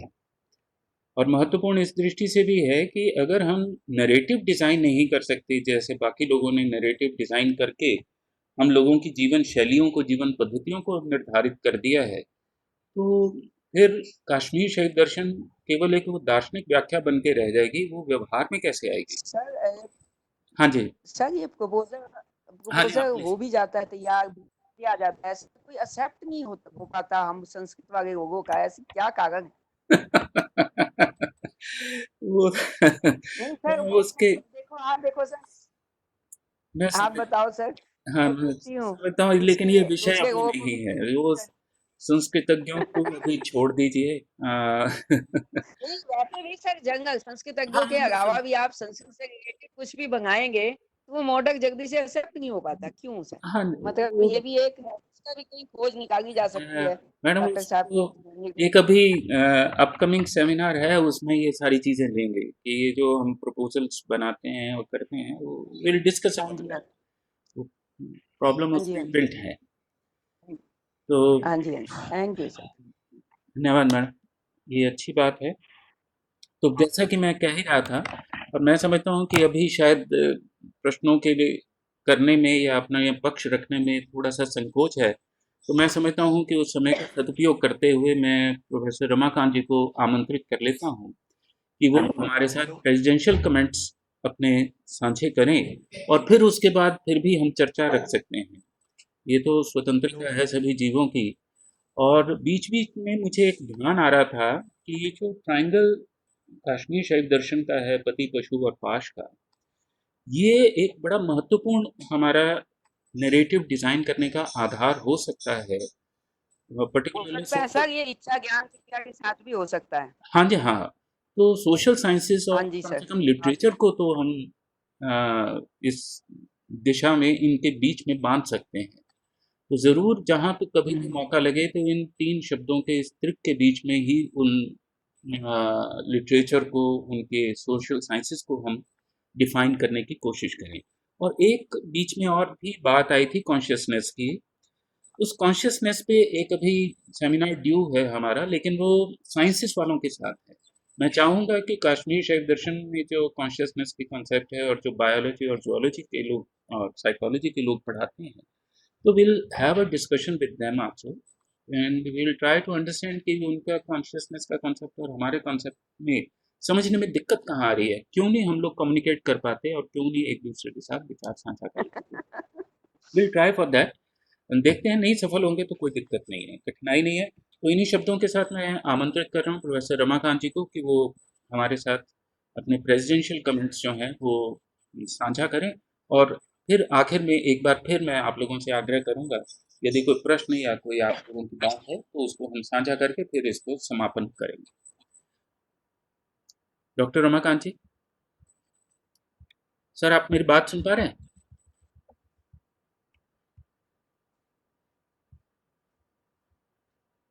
हेलो। हाँ जी, हाँ जी, स्पष्ट हाँ जी आवाज। सर।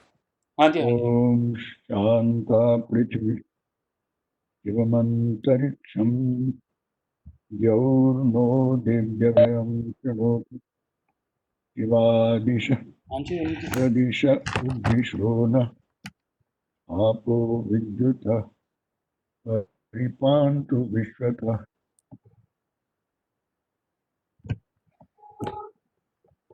समावत इसमें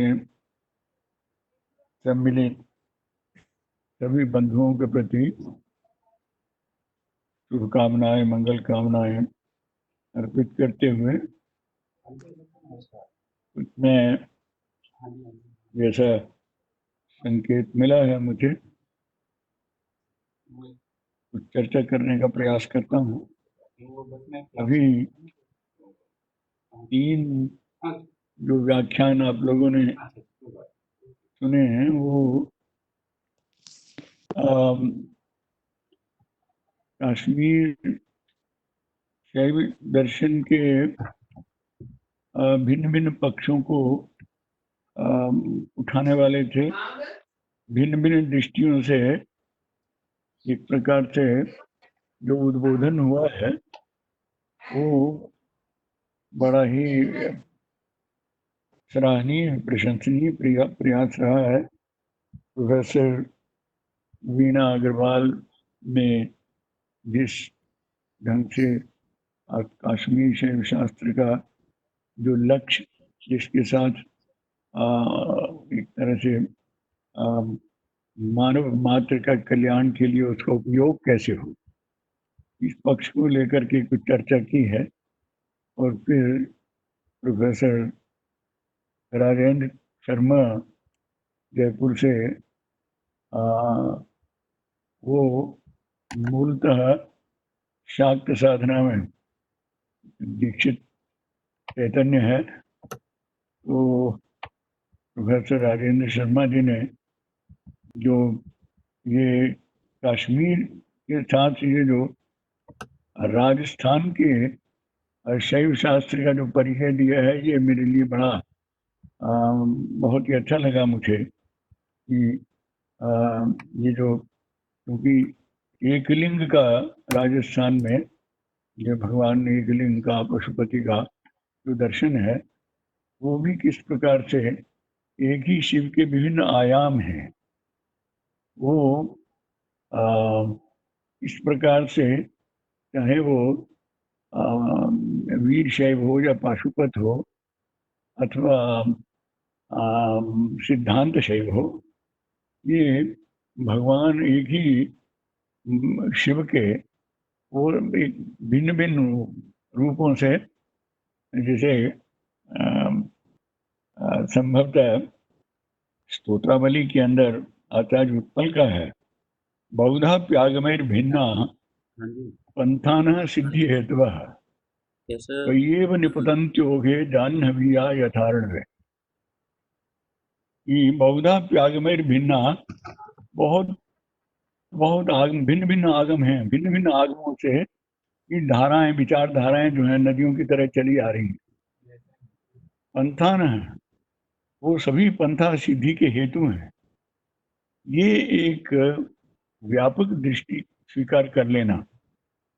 बहुधा प्यागमैर भिन्ना पंथान सिद्धि हेतवः, ये नाना आगमों से आ रही विचारधाराएं ये सभी सिद्धि के हेतु हैं। त्वय्येव निपतन्त्योगे जाह्नवीया यथार्णवे।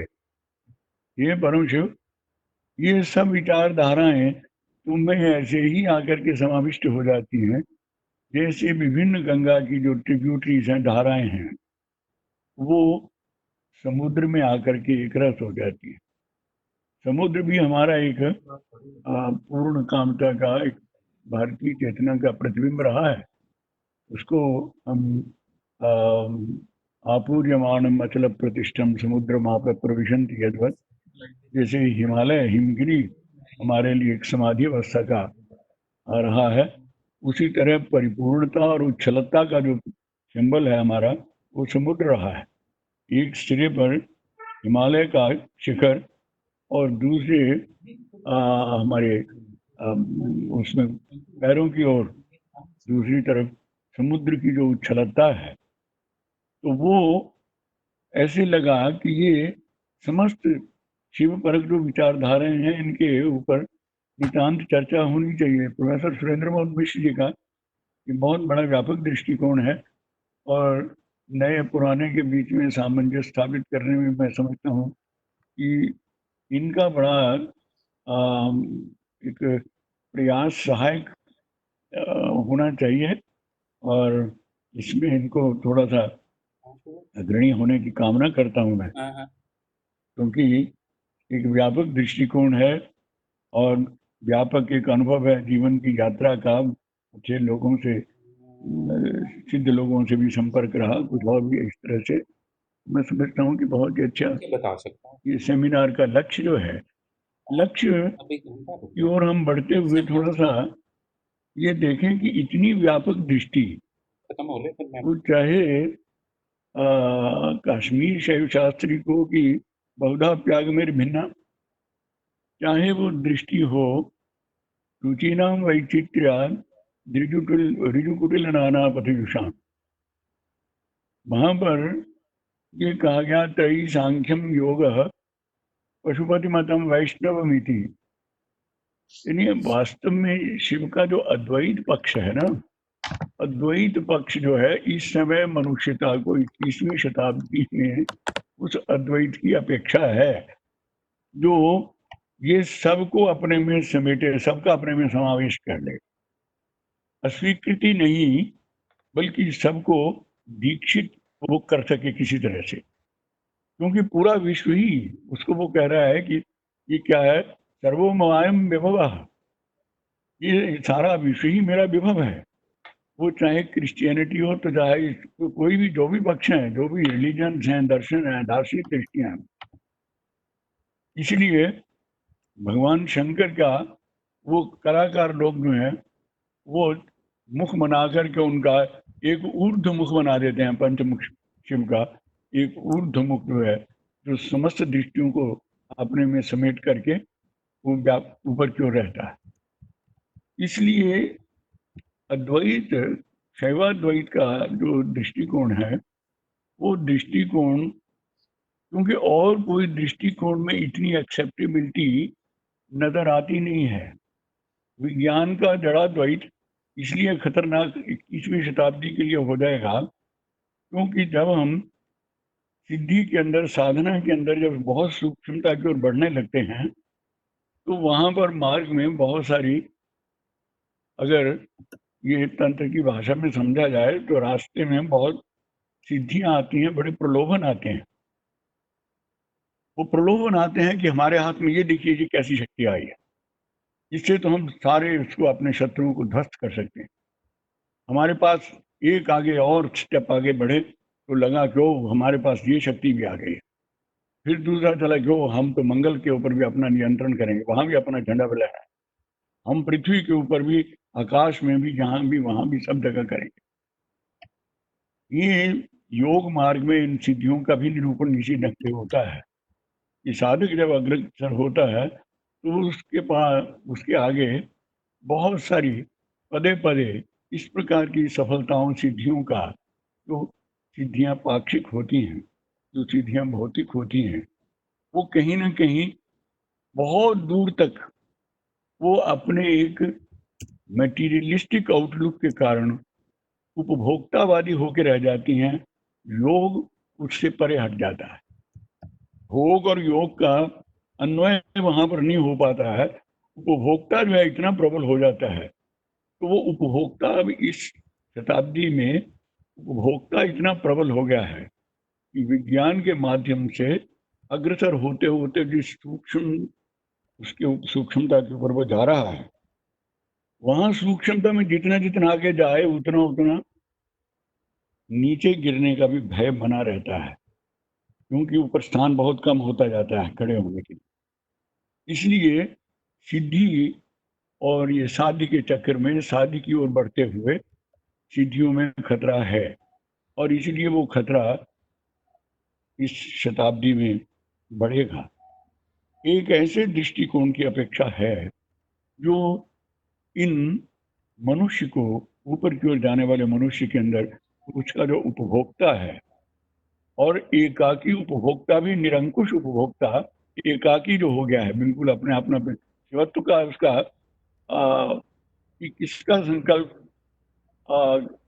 संपूर्ण मनुष्यता का नाम ले लेंगे, लेकिन संपूर्ण मनुष्यता की अपेक्षा अपने अपने व्यक्तिगत हित और हितों की ओर ही आदमी अग्रसर होता जा रहा है। इसलिए ये भौतिक उपलब्धियों के कारण चैतन्य जो है उसमें भी जड़त्व आता चला जाता है, जड़त्व का समावेश होता चला जाता है। इसलिए भौतिक उपलब्धियों में एक समन्वय करना पड़ता है। कश्मीर शैव शास्त्र के अंदर जो शुद्ध विद्या का स्थान है, यदि उसको आप देखें, बहुत ही सेंसिबल, बहुत ही विचारशील एक प्रयोग है वो, कि इदंता और अहंता, अहंते दंते और ऐक्यम तत्व माहुर मनीषिणा। अहंता और इदंता दोनों का एक समानाधिकरण्य है, एक प्रकार का दोनों के अंदर एक सामरस्य है। उसके बाद व्यावहारिक जगत चलता है। तो शुद्ध विद्या के अंदर अहंता और इदंता कोई किसी के ऊपर हावी नहीं है, तो उसमें उनका एक आपस में सामरस्य है। जो इदम है वो क्या है, जो बाह्य जगत है, और अहंता जो है वो आपका अहमात्मिक अनुभूति है। तो ये अहंता और इदंता, शिवता और शिव की विभूति, इन दोनों के बीच में एक अनुति के साथ आगे सृष्टिक्रम अग्रसर होता है। इसलिए ये ध्यान रखने की अपेक्षा है कि एक ऐसा दर्शन, जो दर्शन समस्त दर्शनों को अपनी दृष्टि से दीक्षित कर सकता है, जो मनुष्य की आने वाला जो शताब्दियां हैं, मनुष्य की उपलब्धियां, हम उन उपलब्धियों को परित्याग नहीं कर सकते हैं। ये उसी प्रकार से बात कह दी गई जैसे उन्होंने कहा कि काम को हम, एक आचार्य कहते हैं कि काम का हम परित्याग नहीं कर सकते, लेकिन काम का परिष्करण कर सकते हैं। काम का एक उसमें महाभारत में शायद एक उक्ति आई है, संघ सर्वात्मन त्याज्य। संघ को सर्वात्म भाव से छोड़ देना चाहिए। ये काम के संदर्भ में बात कर रहा हूं मैं। संघ सर्वात्मना त्याज्य न चेत शक्यो ही त्याजितुम। लेकिन अगर वो छोड़ा नहीं जा सकता है तो सद्भिरेव स कर्तव्य सदाम संगो विभेषित। तो फिर ये है कि संघ श्रेष्ठ लोगों का ही संग करो, वही भेषज है, वही उसमें है। तो काम अगर नहीं छोड़ा जा सकता, अगर वो हमारे अस्तित्व का ही वो एक पक्ष है, उस काम को उस तरह से निंदित करके उसको कितना हम कंडेम करें, कितना उसमें नेगेटिविटी में चले जाएं, लेकिन उसके संस्कार का प्रयत्न हमारी संस्कृति में मौलिक रूप से आदिकाल से होता ही चला आ रहा है। और आज भी उसकी आस्था इसमें है कि मनुष्य का काम ही परिष्कृत होकर के वही सिद्धता को प्राप्त करके कामेश्वर और कामेश्वरी के रूप में उस चेतना का प्रतिनिधित्व करता है। वो कामस्तु रवि प्रोक्ता की बात मैंने पहले भी कही थी कि वो काम जो है वो सूर्य का प्रकाश, सूर्य जो है उसको काम करके भी कहा गया है कि उसमें कमनीयता और कांति, प्रकाश और आलोक उसके अंदर से जागृत होने लगता है। तो इसलिए एक ऐसा दर्शन जो सबको स्वीकार करने की सामर्थ्य रखता है, और सबको सामर्थ्य रखने की स्वीकार करने के साथ ये भी स्वीकार करके चलता है, यथार्थ को स्वीकार करके भी चलता है कि आणव उसमें प्रमाता से लेकर के, सकल प्रमाता से लेकर के, ये धीरे धीरे धीरे बहुत दूर तक, क्योंकि मलों का योग रहता है, सदाशिव तत्व तक कुछ न कुछ अंश रह जाता है, कान कोई न कोई। इसलिए वहां तक जाते जाते, यात्रा में जाते जाते, वहां से कहीं स्लिप करने का थोड़ा सा उसमें गुंजाइश बनी रहती है। ऐसे ही विज्ञान के पथ पर भी हम लोग जो चल रहे हैं, विज्ञान के पथ पर भी सिद्धियों को प्राप्त करते करते बहुत आगे जाते जाते कहीं ना कहीं उसके अंदर स्खलन की संभावना बनी रहती है। और उस स्खलन की संभावना से जो नीचे आम जो लोग हैं, जो शैवी सृष्टि के लोग हैं, उनमें एक भय और आतंक का संचार होता है। आपकी सिद्धि आतंक का सृजन करने लगे तो ये सिद्धि नहीं है, ये एक प्रकार से उस एक अपभ्रंश है उसका।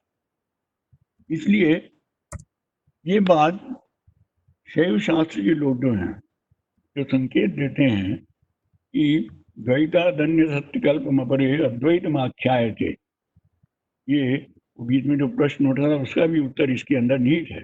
महेश्वरानंद उसमें कहते हैं द्वैतादन्य सत्यकल्पम अपरे अद्वैतम आख्यायते। कुछ लोग अद्वैत वेदांत के जो विवर्तवादी लोग हैं, वो कुछ लोग ऐसा कहते हैं कि द्वैत जो सिद्धांत है वो बिल्कुल बेकार है। द्वैत में तो उसमें डुअलिटी का कॉन्सेप्ट जो है, अरे नहीं नहीं, ये द्वैत ही तो माया है।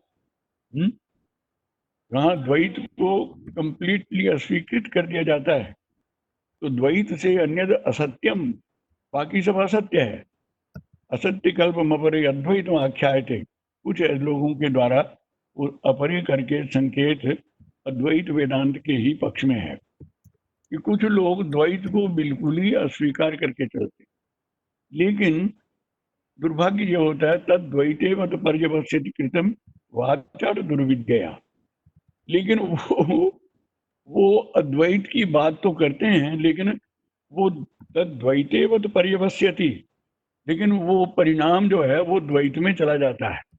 द्वैत में कैसे परिणाम चला गया कि ये हेय है, ये उपादेय है, माया छोड़ने योग्य है, ब्रह्म उपादेय है, ब्रह्म पकड़ने योग्य है।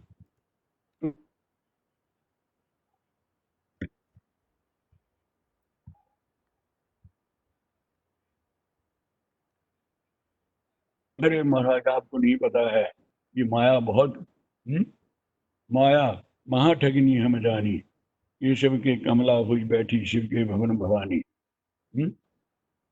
तो ये उसमें माया का जो आतंक खड़ा कर दिया फिलॉसफी के अंदर, दर्शन के अंदर, विचारधारा के अंदर, तो वो कहते हैं कि तद्वैते वत पर्यवस्थित। वो तो फिर स्ट्रगल शुरू हो गई। फिर वो उसमें माया का अस्वीकार किया, एक का अस्वीकृत किया, दूसरे को स्वीकार किया। वो उसमें तो सत्य, एक को सत्य कहा, एक को असत्य कहा, तो सत्य और असत्य का झंझट तो खत्म हुआ ही ना।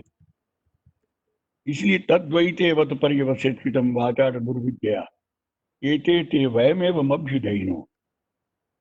तो वो कहते हैं कि ये हम लोग हैं जो शैवाद्वैती शाक्ताद्वैती लोग हैं। एते ते वयमेव अभ्युदयिनो कस्यापि कस्याश्चित् कालस्योज्जितमय करच्च मुभ्यो अद्वैत माचक्षमहे। हम अद्वैत का अर्थ ये लेते हैं कि जहाँ पर द्वैत भी अद्वैत में ही लीन हो जाता है, द्वैत अस्वीकृत नहीं होता है, बल्कि उसे वो कहते हैं कि द्वैत जो है वो अद्वैत का अलंकार बन जाता है। तद्वैते मत पर्यवस्यति कहने के बाद फिर उसे कहते हैं एते ते वयमेव अभ्युदयिनो। हम लोग हैं जो ये मान के चलते हैं कि ये ऐकरस्य उभयो, कि उभय का सामरस्य, जहाँ पर शिव शिव है, शक्ति शक्ति है, लेकिन दोनों समरस भाव में रहते हैं। ये सामरस्य जो है, ये इसमें क्या है कि उभयोर सामरस्य, ये जहाँ पर जो सामरस्य है, ये शैवाद्वैत का एक मिलन स्थल है। दोनों ही जल हैं, गंगा भी जल है, यमुना भी जल है, लेकिन दोनों का जो मिलन होता है, जिसको हम कहते हैं कि ये संगम है उसका, वो संगम में हम अद्वैत स्वीकार करते हैं। इसलिए हमारे यहाँ पर उस तरह का कश्मीर शैव शास्त्र की दृष्टि है ये कि हम लोगों के लिए द्वैत कोई हमें अस्वीकरणीय या नितांत विरोध की वस्तु नहीं लगती है। हमारी सारी साधनाएं जो हैं, आणव योग से साधनाएं जो है, वो पहले द्वैत से ही शुरू होती हैं। द्वैत से ही, द्वैत का ही परिष्कार होते होते धीरे धीरे वो भेदाभेद में होते हुए वो अभेद में चली जाती है। इसलिए ये एक ऐसा अद्वैत दृष्टि है जिसे महेश्वरानंद कहते हैं, इस बात को महार्थ मंजरीकार। तो वो उसके अंदर एक ऐसा वो अद्वैत को, जो एक हमारा तो जिसे हमने कहा था कि अद्वैत वेदांत में मूलतः कोई अंतर वाली बात ऐसा नहीं है, लेकिन वहां पर ये निश्चित है कि जो लोग केवल मात्र उसके बौद्धिक पक्ष को लेकर के, जो सन्यासी है, सन्यासी के पास अगर आप जाकर के कहीं कोई ऐसी जगत के सौंदर्य की बात कर दें या कुछ इस तरह की बात करें, या तो उसको इमीडिएटली वो अस्वीकृति के पक्ष में ले जाएंगे। इसलिए वहाँ जो नया समय आपके जो 21वीं शताब्दी की जो बात आ रही है, उसमें 21 शताब्दी में ज़रूरत है, पहले तो ये है कि अपेक्षा है या नहीं है। हमारा दर्शन बहुत बड़ा है, बड़ा व्यापक है, ऑल इंक्लूसिव है, सर्वसमावेशी है हमारा दर्शन, शैव दर्शन जो है, ये हमने मान ली बात। लेकिन उसकी ज़रूरत है लोगों को या नहीं है, अपेक्षा उसमें है कि नहीं है।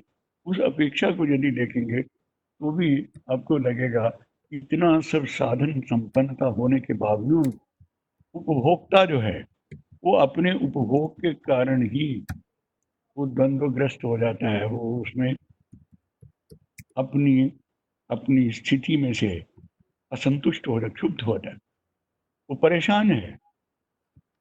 इतना वो एक दृष्टिहीनता की स्थिति के अंदर बिल्कुल मटीरियलिस्टिकली बाहर की दवाइयों, मेडिसिन के माध्यम से, ड्रग्स के माध्यम से और दूसरे माध्यमों से किसी तरह से अपने अंदर के साथ समझौता कर रहा है। वो किसी तरह से उसको, और जैसे जैसे उपलब्धि बढ़ती जाती है वैसे वैसे अहंकार भी बढ़ता जाता है। पूर्णाहंता में और इस अहंकार में, ये अहंकार पतन का हेतु। वो ये जो अहंग है वो क्या कर जाता है, वो उसके लिए जो शब्द निकाल लेते हैं कि उसके अंदर वो व्यक्ति का इंडिविजुएशन की स्थिति में जो हम आ जाते हैं, खंडित हो जाते हैं, अपने समुदाय से खंडित। सबके बीच में रहते हुए मैं, भीड़ में होते हुए भी मैं अकेला हो जाता हूँ। ये अकेलापन जो मनुष्य के अंदर आ रहा है, इस विज्ञान सम्मत जितनी बड़ी उपलब्धियां, उतनी सब उपलब्धियों के होते भी मनुष्य का भीतर जो सूखता जा रहा है, उसका जो हृदय के अंदर जो दारिद्र्य आ रहा है, वो बाहर की उपलब्धियों से हृदय के दारिद्र्य को पूर्ण करने में असमर्थ हैं। यह अपेक्षा है, सेंसिटिव लोग अनुभव करते हैं। बुझ गई है लौ प्रथा की। ये लौ प्रथा की, प्रथा शब्द का तंत्र आगम मार्ग के अंदर प्रथा शब्द का ज्ञान के अर्थ में प्रयोग होता है, और ये प्रथा आपकी जो है परंपरा के अर्थ में हम लोग प्रयोग कर देते हैं। बुझ गई है लौ प्रथा की, जल उठो फिर सींचने को, गीत गाने दो मुझे तो वेदना को रोकने दो। इस सूर्यकांत त्रिपाठी निराला हिंदी ने कहीं ये अपने अंतिम दिनों में एक गीत लिखा। उस गीत के अंदर ये बड़ी पीड़ा इस बात से थी कि ये बुझ गई है लौ प्रथा की, ये कौन सी प्रथा है जिसकी लौ बुझ गई है, और जिसको प्रज्वलित करने के लिए फिर हमें उन मंत्रों का उपयोग करना होगा, जिन मंत्रों के माध्यम से जो सबको स्वीकार करके प्रत्येक इंडिविजुअल को जो आश्वस्त करना चाहता है, दर्शन आश्वस्त करना चाहता है, ये कहना चाहता है कि प्रोल्लसोल्लस, प्रज्वल प्रज्वल प्रज्वल, जलो जलो, प्रोल्लस प्रोल्लस, उल्लसित हो, अपने सुषुप्ति को भंग करो, सुषुप्ति को भंग करो। सुषुप्ति को भंग नहीं करोगे तो ये जड़ सुषुप्ति जो है ये तुम्हें, तुम्हारा भविष्य ये मंगलमय नहीं होने देगी। अगर मंगल, मानव मंगल की हम संकल्पना लेके चले तो उस मानव मंगल की दृष्टि से 21वीं शताब्दी को एक दर्शन की अपेक्षा पड़ेगी। एक दर्शन की बात शिकागो में एक जमाने में ये स्वामी विवेकानंद ने कह दी तो लोगों को बड़ा अपील करने लगा, और उस समय दो बड़े प्रखर अद्वैत वेदांती उस समय हुए। पंजाब में से स्वामी रामतीर्थ और उधर से स्वामी रामकृष्ण परमहंस के शिष्य स्वामी विवेकानंद, ये दो दृष्टियां चली और इन्होंने अद्वैत वेदांत ने उस समय लोक दृष्टि में भारत का एक बड़ा इमेज ऊंचा किया। भारत के उस पक्ष को बहुत लोगों को दिखाया कि ये एक बहुत ही मानवीय पक्ष है। इनके द्वारा, इन दृष्टियों के द्वारा संपूर्ण मनुष्यता के मंगल कामना का एक संकल्प लिया जा सकता है। तो 21वीं शताब्दी के लिए भी मानव मंगल की संकल्पना को अगर हमें लेना है तो कहीं एक ऐसी दृष्टि को स्वीकार करके चलना पड़ेगा जो दृष्टि जीवन की उन संपूर्ण शक्तियों को स्वीकार करके उनको उस साधना के लिए वो बहुत ज्यादा औपचारिकताओं की अपेक्षा, ऐसी दृष्टि जिसका बल इस बात के ऊपर है कि तुम्हें सिर्फ ये समझना है, तुम चाहे दफ्तर में बैठे हो, चाहे कहीं बैठे हो, यहाँ घर में बैठे हो, कहीं बैठे हो, वो केवल मात्र तुम्हें एक समझना है। समझना के माने ये बौद्धिक प्रयास नहीं है, एक एहसास को जागृत करना है, और वो जागृत करना है कि चिदानंद रूप शिवोहम, मैं मूलतः मेरा शिवत्व ही आच्छादित हुआ है। उस शिवत्व की प्रतिभिज्ञा जो है, वो प्रतिभिज्ञा के लिए प्रत्येक व्यक्ति का उसमें अधिकार, उसमें जाति वर्ण लिंग कोई उसका अंतर नहीं है। तो ऐसी दृष्टि मैं समझता हूँ कि 21वीं शताब्दी को, चाहे उसका वो इकोनॉमिक्स हो, इकोनॉमिक्स में अगर दृष्टि संकीर्ण है, विजन आपका संकीर्ण है, तो आपकी इकोनॉमिक्स वो इकोनॉमिक्स नहीं, अर्थशास्त्र जो है हमारे यहाँ, जो दंड नीति, पॉलिटिकल साइंस, अर्थशास्त्र, इनको भी जब लिखा गया तो उसके मूल में पहले जो संकल्प रखा गया वो संकल्प यही रखा गया कि ये सब लोग जो है ये व्यवस्था में कैसे जिए, लोग जो है सुव्यवस्थित होकर कैसे जिए। मोदंताम जन्म भार सतत स्मृतन साधका संत संता, मोदंताम जन्म भार, ये इस पृथ्वी के ऊपर जितने भी लोगों ने जन्म लिया है वो सभी लोग ऐसा दर्शन से मोदित हों। बुद्धिज्म ने प्रयोग किया, सांख्य ने प्रयोग किया, द्वैत वेदांत ने भी प्रयोग किया, और भी दृष्टियों ने प्रयोग किए। और वही बुद्धिज्म के प्रयोग जो हैं आप देख रहे हैं भारत से बाहर, भारत के अंदर, चीन में, जापान में, सब जगह तो अहिंसा परमो धर्म की बात करें, लेकिन दर्शन और जीवन के भीतर एक बीच में अंतराल, एक गैप पड़ता रहा है, और इसलिए उसको हम उस तरह से एक रूढ़ी बना करके फिर चला देते हैं। लेकिन यहाँ पर ये कहें कि प्रत्येक व्यक्ति के लिए एक आवाहन उसका है, स्वागत है उसका, कि वो स्वयं इस शिव ही है, उसे अपनी शिवता को पहचानने का प्रयास इस क्रम से, जिस उपाय से जैसे हो सके वो उपाय उसको करके आने वाली शताब्दी के मानव मंगल के लिए, क्योंकि ये एक दर्शन, ऐसा दर्शन मैं समझता हूँ जो मनुष्यता संपूर्ण, जिसका एक जिसे कहना चाहिए कि एक संपूर्ण की स्वीकृति है। संपूर्णता की स्वीकृति जिसको हम देख रहे हैं कि हमें हमारे लिए जड़ भौतिक है ही कुछ नहीं, विज्ञान के लिए जड़ होगा, लेकिन विज्ञान का जो जड़ है उसमें भी शैव जो है वो देखना चाहता है कि मैटर के अंदर भी, इदंता में भी शिव का ही प्रकाश है। जिस परमाणु को आप खोज रहे हो वो परमाणु भी, उसमें भी शिव का ही वास है, वो भी शिव की ही विभूति है और ये भी शिव की विभूति है। लेकिन अशिव को नहीं धारण करना चाहिए इस शक्ति को। अशिव जब इस शक्ति को धारण करेगा तो फिर उससे मानवता का 21वीं शताब्दी का अमंगल होगा। और अगर वो शिवता के साथ विज्ञान को धारण करेगा तो फिर मानवता का, मैं समझता हूँ कि मंगल होगा।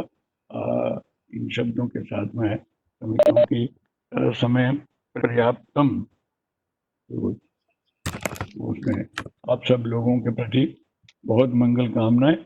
और ये हमारे जिन विद्वान वक्ताओं ने, मीना जी ने, राजेश शर्मा जी ने, मोहन जी ने बहुत अच्छे ढंग से इस दिशा में जो अपना सिद्धांत मत रखा है और उससे बराबर आगे भी अग्रसर मैं समझता हूँ कि ये लोग चलते रहें तो बहुत ही उसमें एक अच्छा वातावरण निर्माण हो। धन्यवाद। धन्यवाद प्रोफेसर रमाकांत जी। बहुत ही व्यापक दृष्टि से, व्यापक दृष्टि से, लेकिन संक्षेप और सार रूप में जो ग्राह्य तत्व था वो आपने हमें ग्रहण करवाया है कि सच्चित आनंद के द्वारा अगर हम सच्चित आनंद का अगर नरेटिव डिज़ाइन कर सकें, डेवलप कर सकें और इंट्रोड्यूस कर सकें आज के युग में, तो मैं समझता हूँ कि ये बहुत बड़ी कंट्रीब्यूशन कश्मीर शैव दार्शनिकों की होगी। शैव दर्शन में कोई कमी नहीं है, लेकिन ये हम लोगों के पक्ष पे ही कमी रहती है कि हम लोग नरेटिव डिज़ाइन करने में हमारा क्रिया पक्ष पीछे रह जाता है और फिर वो ज्ञान कुछ दूर और क्रिया कुछ भिन्न वाला स्थिति पैदा हो जाती है। लेकिन मैं अपनी बात ना कह करके, हमारे पास 2 प्रश्न थे और उनमें से बाद वाला प्रश्न मैं पहले लेना चाहूँगा। आशुतोष कुमार जी हैं, हिंदी विभाग, हिमाचल यूनिवर्सिटी से जुड़े हुए। उनका एक बड़ा मज़ेदार प्रश्न है और वो शब्द जो है कश्मीर शैव दर्शन में बहुधा प्रयुक्त हुआ है। तो मेरा निवेदन रहेगा कि आप सीधे वक्ता से पूछें। उसके बाद एक प्रश्न और हमारे पास आया था बीच में श्री राजू धर जी का। तो पहले आशुतोष कुमार जी अगर वो प्रश्न जरा कर लें संक्षेप में, क्योंकि जी मैं प्रणाम निवेदित करता हूँ। बुझ गई है लव प्रथा की, आपने निराला के गीत की इस पंक्ति का उल्लेख अभी किया है, तो असावधानीवश मैं इसमें प्रथा का जो अर्थ आपने बताया वो मैं सुन नहीं पाया, जो शैव आगम के तहत आता है, वो अर्थ दोबारा बताने की कृपा कीजिए। प्रथा शब्द का अर्थ ज्ञान है। प्रथा शब्द का मूल अर्थ जो है वो प्रथनम जो है, प्रथनम में वो प्रथा, ज्ञान की जो प्रथा परंपरा है, तो प्रथा का अर्थ एक अब तो बन गया है ना, जैसे रूढ़ी पालन है। बिल्कुल।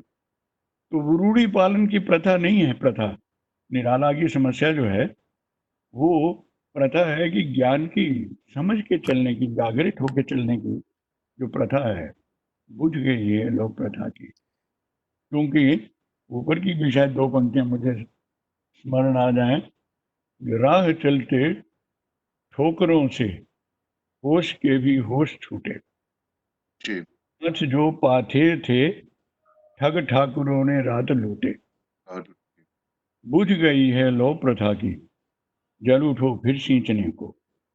और विरोधी शब्दों के प्रयोग के द्वारा अनुभव कराना चाहते हैं।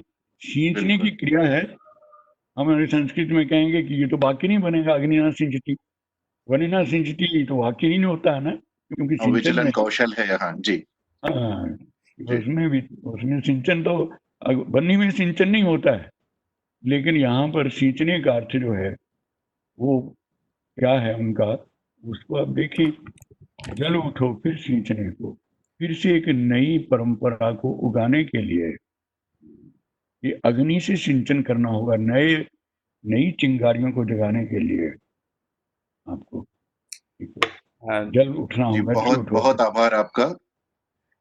और डॉक्टर साहब, इसके ऊपर एक कमेंट डॉक्टर आरती अग्रवाल जी जो हिंदी में कैथल में हैं, उन्होंने भी भेजा इसका रेफरेंस, गीत गाने दो मुझे सूर्यकांत हाँ त्रिपाठी निराला, हाँ अस्तित्व बोध की तड़प, अ, ऐसा हाँ उन्होंने लिखा है। तो हाँ हाँ, बहुत मैं समझता हूँ कि शायद ये मैडम यही रेफरेंस है इसी प्रथा के संदर्भ में कविता का। या मैडम आरती, शायद। चलिए एक प्रश्न और जो है उसको भी हम ले लेते। हाँ मैडम।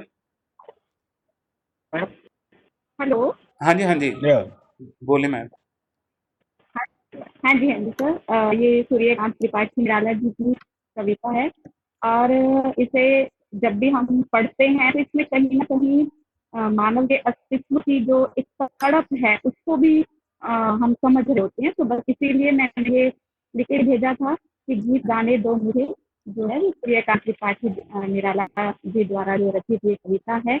इसमें कहीं ना कहीं खुद को जलाकर विलीन करके ही पुनः अंकुरित होने की जो भावना है उसमें अपने अपने अस्तित्व की पहचान के लिए जो एक संघर्ष है वो कहीं ना कहीं दिखाई देता है। बस ये कहना चाहते हैं। हाँ, हाँ, धन्यवाद मैम। ये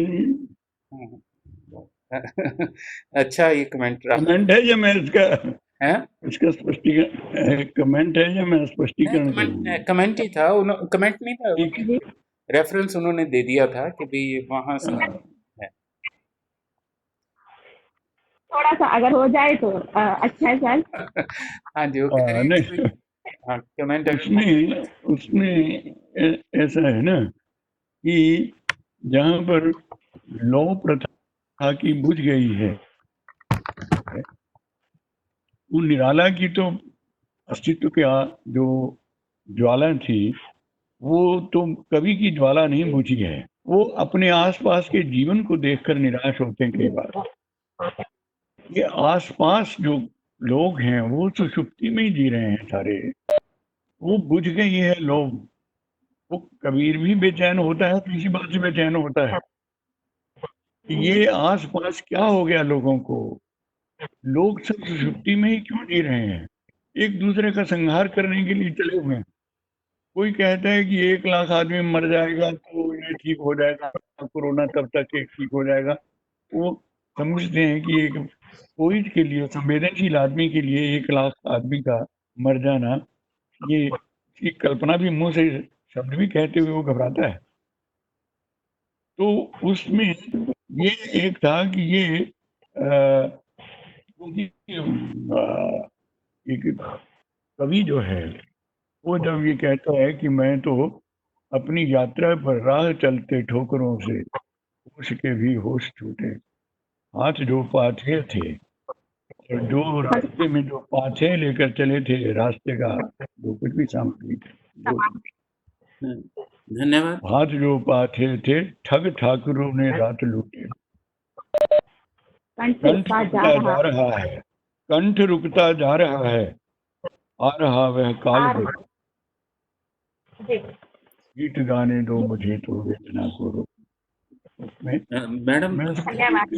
बड़ा अच्छा लगा क्योंकि बहुत कम निराला को आज अब सुनने को मिलता है, और आपको तो याद है, ये बहुत ही बड़ी। हिंदी वालों ने हाँ, नहीं तो हिंदी वाले अक्सर इस तरह के कवियों हिंदी को वालों ने हिंदी वालों ने हिंदी को बुझा दिया है। हाँ। जी, जी, आप हाँ, सही कह रहे हैं।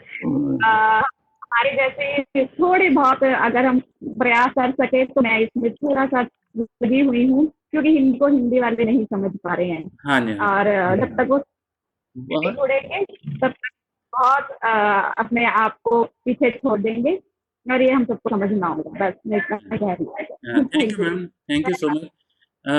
Raju thank ji, you. राजू धर जी अगर हैं जुड़े हुए तो will you like to ask your question? Raju ji, hello, Raju ji सुन पा रहे हैं? राजू धर जी, ओके, उनका मैं प्रश्न पढ़ देता हूँ। हाँ उनका डॉक्टर मिश्रा जी से प्रश्न है। राजू जी जुड़ गए हैं? हाँ जी, हाँ जी, प्लीज। आपकी आवाज नहीं आ रही, प्लीज। राजू जी। हाँ, हेलो। हाँ जी, अब आप पूछें राजू जी।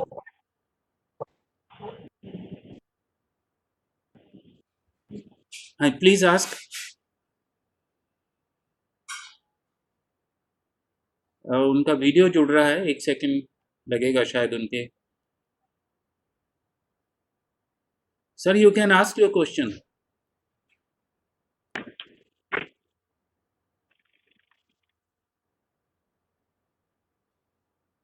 ओके राजू जी। ओके। आप पढ़ दो, क्या है प्रश्न? नहीं, मुझे था कि वो खुद थोड़ा सा अपना प्रश्न पूछ लेते तो वो ज़्यादा अच्छा रहता है। हालांकि दूर हैं लेकिन सिग्नल शायद। ओके। उनका था प्रश्न कि he calls Advaita as ideal and Dvaita as real. हाँ, जुड़ गए हैं, 1 second. Hmm, will you ask Raju? Raju ji नहीं, चलो एनीवे। तो राजू हाँ, हाँ, राजू दर्जी हैं। मिश्रा जी से उनका प्रश्न है, he calls Advaita as ideal and Dvaita as real, can you elaborate it? As per my हाँ, understanding, Kashmir Shaivism is the darshan pradhan in the form of Advait and is existing in society, not in isolation. Hello, इसलिए am I ये audible? बहुत अच्छी हाँ, yes, you are audible. Actually, Dr. S.M. Mishra, he said Advait is ideal Hmm. and Dvait is real. Yes.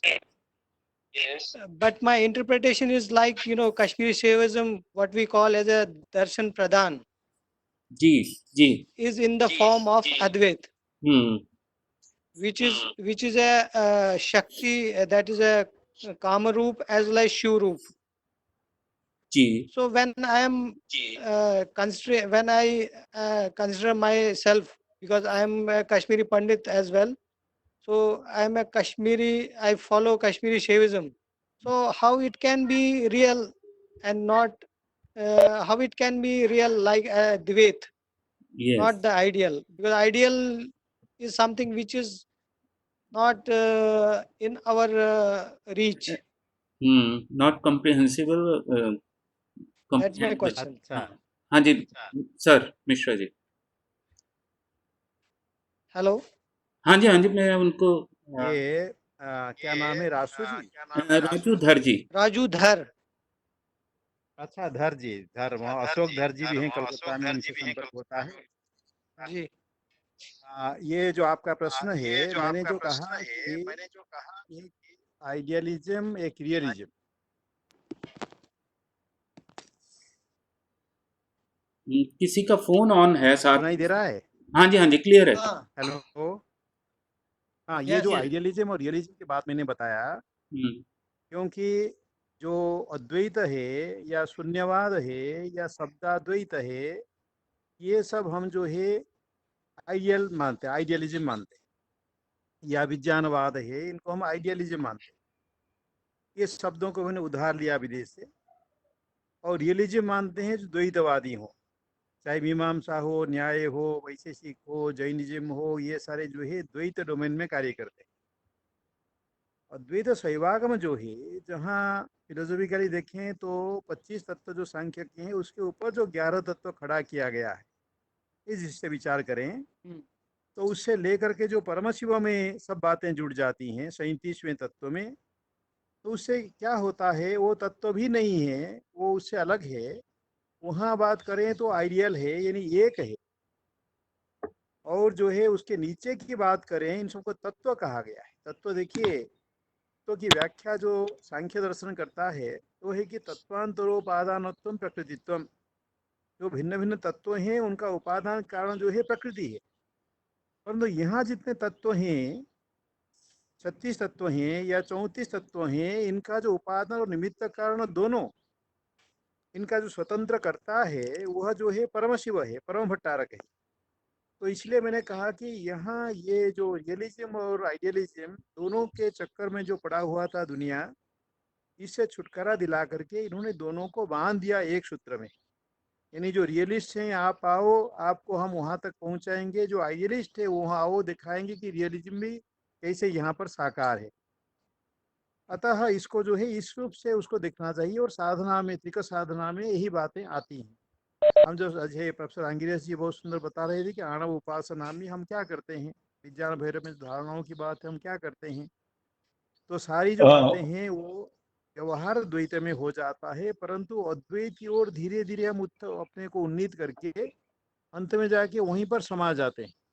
समा करके फिर जो वापिस आते हैं तो फिर जो है हम द्वैत में रहते हैं लोक संग्रह के लिए। यही गीता का लोक संग्रह शैव परिभाषा के अंदर उसको समझ सकते हैं। ये धन्यवाद दोनों सर। का मूल बात है। मैं स्पष्ट हुआ? हाँ Dhar ji. Thank you sir. हाँ thank you. Thank you sir. Okay, Dharni का समाधान हो गया। हाँ ठीक है। तो यही हमारे कुल मिलाकर के अंतिम प्रश्न थे, और इन्हीं सब शब्दों के साथ आप सभी का मैं आभार व्यक्त करता हूँ, धन्यवाद ज्ञापित करता हूँ।